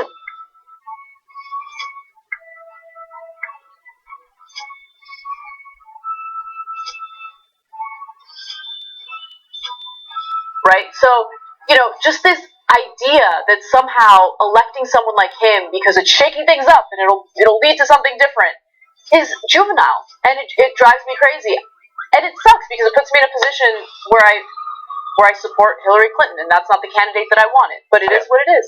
Yeah, someone can be way less liberal than Bernie Sanders, and that still makes them way more liberal than Donald Trump. Yep. I mean, And also, like, it's frustrating. What frustrates me about progressives who aren't getting behind Hillary, and again, I don't know. Maybe I feel the same. I certainly would feel the same way as Ted Cruz. I know I feel the same way as Ted Cruz. I don't think for different reasons. For different reasons, but I don't. But I think Ted Cruz would be a dangerous guy too. I also think Ted Cruz would get crushed by any living Democrat, including Hillary, because he's crazy without the Trump magic, right? Whatever that Trump ability does. Ted Cruz is not a master manipulator. He's not a master manipulator. No, he can barely keep his face on his head. But if Jimmy Dore has sat here a number of times, and when Clinton was talking about the TPP, and none of us really trust her on that, and if she had said the word constituents, I heard from all of you, voters in the Democratic Party, and I've reassessed it, and I've changed my mind. Like, it's not that, to me, it's so easy to say things like that. She should say that. Say that. I think all of us think, oh, that would be nice to hear, right? I don't think she has said. No, she has not said. So, I haven't even really heard her explain what switched her. But since she has essentially said it because the TPP thing seems so, because she championed it, that one feels, and it's Hillary Clinton, so you just get the feeling, come on, I don't buy it. But on other things, where we know Hillary Clinton wants to increase the minimum wage, right? She does. She said it. Every Democrat wants to increase the minimum wage. So when she talks about raising it to 12 and Bernie's at 15, and then finally she essentially 15, that's like 84% of the way there. That is essentially saying, I've heard from you. I hear you. When she changes on college debt and comes 92% of the way toward Bernie's plan, that is saying that same thing. And so, and I'm unfortunately, I love Jimmy to death, but because we know he's not going to vote for Hillary, and he advocates against her strongly on a regular basis, which I think does significant damage. So, because he has a following, and he's influential. So, to all those, like, she did what you wanted. Like, that platform is the most liberal platform. But you can say there are important issues that she hasn't moved on. No question. But I mean, then you don't know anything about politics. Like, you didn't get the candidate who won to completely adopt the policies of the candidate who she beat. So, but she came a long way. She has come a long way. I don't know whether she's going to do any of that. I'm dubious, but I really don't know. She might surprise us. Unquestionably, this woman, if she's elected, is going to be a better president than she is running for president. Can you imagine if Hillary Clinton tweeted regarding rape in the military? If she had tweeted, well, what do you expect when you mix men and women together in the military? Can you freaking imagine if she had tweeted that? Okay? Like the scandal, the media coverage on that. I mean, Donald Trump tweets things like that on a regular basis. He can't even control his behavior. Be much better than crooked Hillary. Like, I get it. I see her flaws, but I don't think people are thinking reasonably, and I think this country's fucked. Well, That's what I think. I think on the movement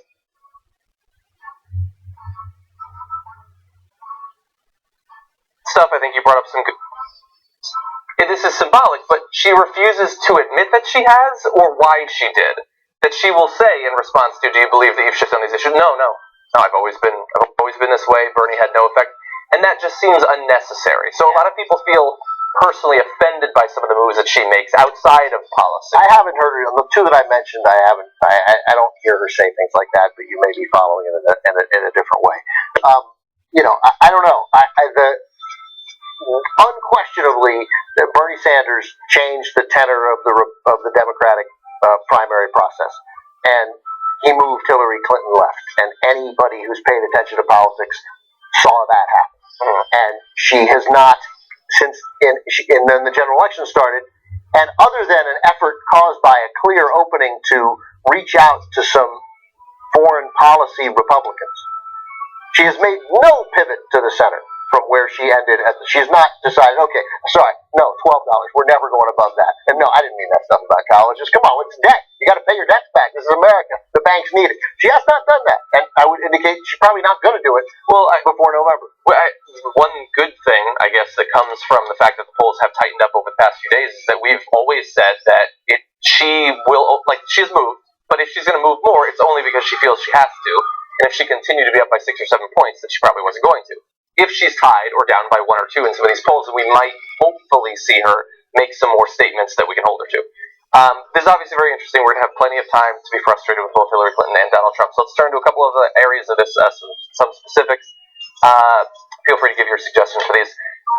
In the town hall, I think one of the worst lines, I mean, there were many, even from the person that I thought won, Donald Trump, there were some terrible lines, but I think the worst one had to be his defense of how happy he was when he heard that Vladimir Putin thought that he was brilliant. Mm-hmm. When Vladimir Putin, who is clearly being sarcastic when he says that, does not actually think that you're a genius, he then says, oh, well, that's fine. He's really popular in Russia, and at least he's a strong leader. He's not like Obama. He's a strong guy. Yeah, they had a term for that. It was strong man. We understood the concept before. This is a guy who is taking away the rights of religious minorities in this country, gay individuals in this country, who you said killed a politician, is journalist. Journalist. I mean, there's huge control of the media, of dissident political groups and things like that. This is an authoritarian leader. I don't care how many Russians are like, yeah, you've convinced me that our economy is so bad, fuck gays, so I like you. I don't care about that. This is an authoritarian, and he's like, oh, well, so what? He thinks I'm great. That's good. At least he's a leader. That is a terrible defense. And the thing is, look, there's a lot of Republicans who have been able to swallow it and say that they're going to support Donald Trump, but they have hated the Soviet Union and Russia their entire lives. You can't cozy up with Vladimir Putin. I think that that's got to be a line for some Republicans. I think that's a really good worst line of the debate.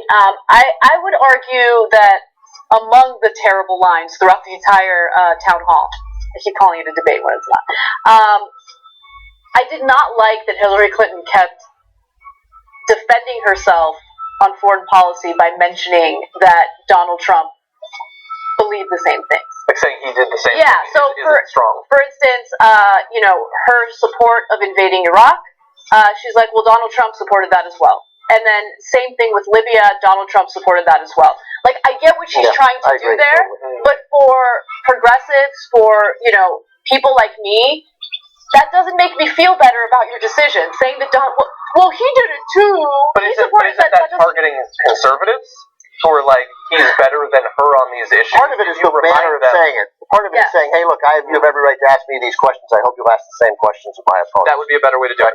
That would have been a much better way to do it. Absolutely. But yeah, the he did it too is whatever. It sounds childish. It sounds childish. It sounds childish. And she is very rarely going to sound as childish. And on Iraq, Donald Trump has 1% to answer for what Hillary Clinton does. Donald Trump was a private citizen who went on Howard Stern's show and said, yeah, I guess I'm for it. He wasn't even that enthusiastic about it. He said, yeah, I guess I'm for it. That's true, but if your argument is that this is a demonstration of her bad judgment and you made the same judgment... Well, no, the argument to me against Trump is that it's not that, because again, he didn't have to make that judgment. He's a private citizen. She had to, and then not only was she wrong about it, she was molassously slow in adapting to a change until it was incredibly politically clear that the right thing to do was change.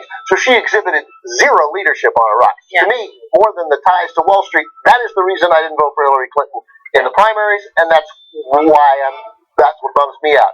Is that lack of leadership at a time when her leadership mattered more than it ever did in a climate of oppressive hostility to anyone who didn't support the war.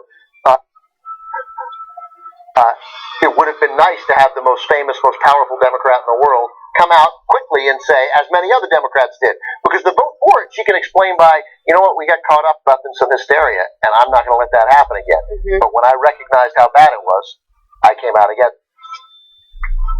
Instead, I realized we'd made a mistake. But she can't say that because the facts do not meet that narrative for her in any way. So, but Trump, he was like, on Howard, he was literally like, well, I guess, I don't know, But he's been following this stuff for a really long time. He cares about it for years. Decades. But where I think he's hurt on it, and where he should be hurt on it, is then, if you did say that on Howard Stern, you can't then turn around and say that you didn't, and say that you've always been against it, which has become a line for him that worked in the Republican primaries for so long that I think people actually believed.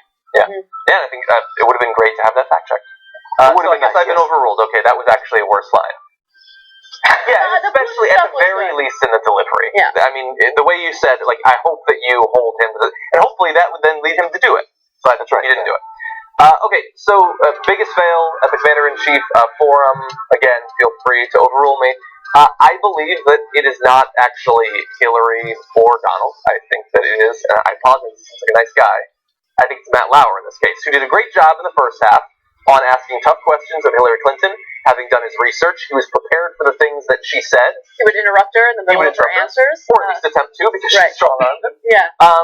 And so I thought, oh, good. We have an adult in the room who will keep them accountable.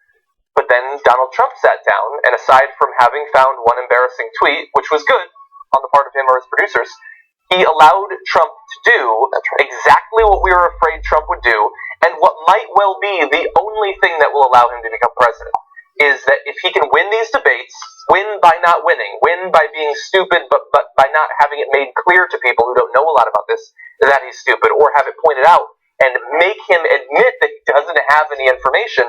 If you allow him to simply trounce past you, and you just showed us with Hillary Clinton that you don't have to do that Matt Lauer is not a weakling. He can butt in, but he chose not to. And it's not even just him.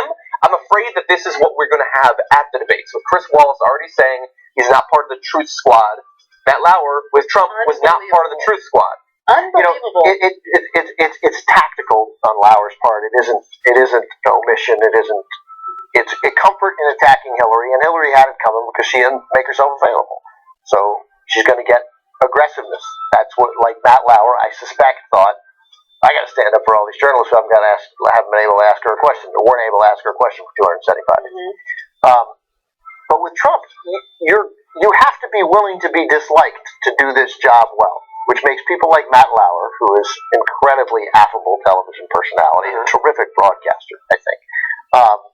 But probably not right for this. I mean, the fact is, the guy who hosts the Today Show probably shouldn't be doing this for him. That's a different job.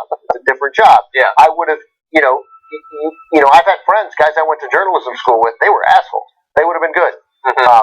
And so you could ask him a gotcha question, and if Trump's good at it, and if he says, are you trying to catch me in an answer because you don't think I know the difference between Shia and Sunni?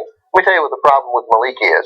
Then he humiliates you, and he has demonstrated that he does know something. Yeah, that'd be nice. That's what you have to do. And so I don't know whether Lauer realizes it. I hope he goes back and watches the tape of the second half and thinks, God damn it, I missed what was happening on stage there, that I allowed Trump to control that. Because I'm sure he meant to be tough with him, because he was tough at various times. It wasn't like he came in thinking, yeah, but I mean, he was ready to be tough. I just think he allowed this master manipulator to not perfectly manipulate, because Trump certainly looked like a buffoon at times, but he allowed him to control the tenor and nature of his time on stage. And the way you disrupt that is by being unpleasant and asking the host of the Today Show to be unpleasant. It is literally flies in the face of the 30 years that he has contributed to the world of broadcasting, which is, I'm Matt Lauer, and I'm not an idiot, and people like me, which is a nice legacy. It's just, I think, the wrong guy to host it. I have probably a controversial idea of who the biggest failure is after watching that town hall. America? Well, yes, actually. I think that was a devastating display of the electorate's failure. And part of the reason why is because we as a country have nominated two extremely questionable people to run in the general election, right? So on one hand, you have Donald Trump, who has no experience, no knowledge of the real world, no idea what he would actually do in terms of domestic and foreign policy, and he gets nominated by the Republican Party, okay? He spews hatred, bigotry, is as ignorant as you can imagine, and somehow he gets the nomination. And then on the Democratic side, you have someone who doesn't really represent, liberal values. And especially in this area. So I watch that, and it just depresses me. And I think about what this town hall would be like if the Republican nominee was Kasich and the Democratic nominee was Bernie Sanders. I mean, I feel like we would have a much more, interesting discussion about what's going on. And right now, I'm put in this weird position where I feel like I have to support a candidate that I don't like. And I hate that. Yeah. I mean, you can take some comfort in the fact that the word support can mean a lot of different things. It can mean begrudgingly hope wins, or it could mean rah rah going to the rallies. I'm definitely not rah rah about it. People try to use the word to mean both. We get caught up in scandals, non-news stories, discussions about looks, like just stupid crap on a regular basis. There's just no desire to delve into actual policy ideas, and that is a failure not just of the media, because I think the media plays a role in that, but it's a failure of the American people. Okay, the political apathy, just this willingness to buy insults against a candidate that you have some superficial knowledge about. That's it. That's all it is. Like, we hate Hillary, so let's listen to Donald Trump insult Hillary and then support Donald Trump. That's all it is. That's all he's got. And Americans are freaking sheep, okay? And it makes me so frustrated that we're in this position right now. Because either way, I feel like we're in a lot of trouble as a country. Well, I disagree, because I don't think we're necessarily in a lot of trouble with Hillary, because she's smart and capable, and this job has a way of moderating everyone. I mean, it takes. I think she has a good chance she'll unquestionably be a better president than she is a candidate. That's what everybody says, because it's true. That she still might. There's a lot of room there before you get to good. Like, she could just be a better president, still bad, no question. But if all we did was talk about policy, this would be an easy contest, because policy-wise, he's pretty good. We don't trust her is the problem. You keep saying it. We don't like her. You don't like her. You don't like her. I don't like her. I never have, right? I don't know really totally why that is, but it is personal with her. And so what frustrates me about the Democratic primary process is that, and what all the Hillary supporters, of which at various times I have been one, just based on circumstances, have been, is that, did we not know this was going to happen when we nominated her? Did we not know that the email scandal was going to fit the narrative? We talked about it 100 times.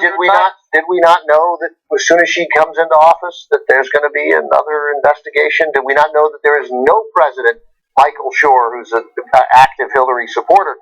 We were on a conference call last night that included Cenk, and we talked about the value of a Hillary landslide if it happens.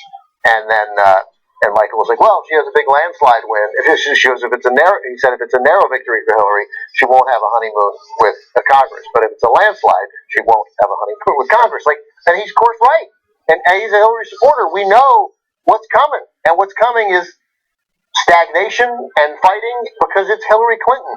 And so to some extent, it is a little unfair, because much of the venom that she has received has been sexist, and much of it is unwarranted. She is not the crazy loon that many on the left and everyone on the right believes she is. But who cares? This job there's no fairness to this job. And at some point, as a party, what those DNC emails showed more than anything was how wrong they were politically. That we should have said, you know what, you are the next person up, and this should rightfully be yours. But that's not how this works. And I am not prepared to go through the process of how much, the fact that the passion of the vitriol against you, that matters. That matters. And so, you think sorry. Russell Schultz considered this? So, sad day for you. You actually don't get to be president. Maybe if you'd like to be Secretary of State again, we could make that happen. You were pretty good at that for a while. At least you were pretty popular at that for a while. Whether you were good remains to be seen. It's a complicated world. But that's it. You don't get to be the nominee just because you're up next. Republicans made that mistake with year after year after year after year and kept losing. We've now made that mistake, and the only reason that we might survive it is because she's running against the clowniest clown in the history of clowns. Mm-hmm. We warned him. We had this discussion. Well, you guys warned him more than I did, but I am keenly aware of it now. Yeah. The slight runner-up, I would say, I just want to know, I'll try to be quick, on Biggest Fail is the winner, Donald Trump. You've had so long to learn the name of a group, a region, the name of a city, TAPS, province, whatever TAPS Give us a province. Yeah. A fact. 5 facts. Learn 5 facts so that when you're questioned, you can throw them out, and like Carly Fiorina naming the different squadrons of submarines we had, we have to assume you've done a little bit of research. And he has had so much time. This is a guy that we're supposed to believe wants to be the leader of the world, effectively, the free world, as we always say, and doesn't care about any of it. Isn't interested in Iraq, isn't interested in ISIS, isn't interested in domestic or foreign policy.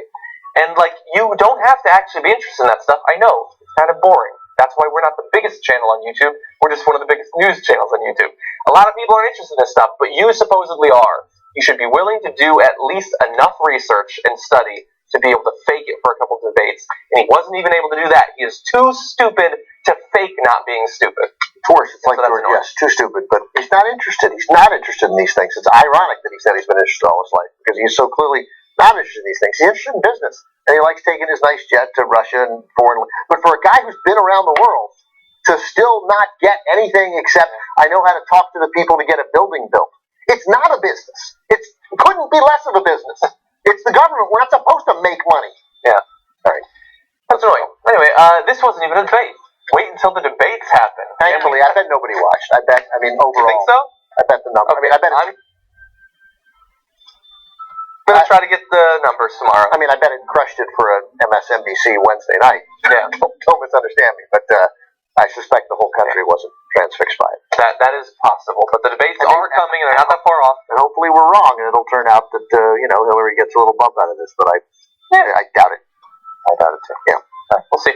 Anyway, those are our thoughts. The election coverage at the Young Turks continues. Hopefully you have been watching, or else you're not hearing me say this. But there was a lot more coming. The debates, obviously, huge election night coverage and shows between now and then. It should be fun. Thank you, Anna and Ben, for joining me. And we will see you at the next one.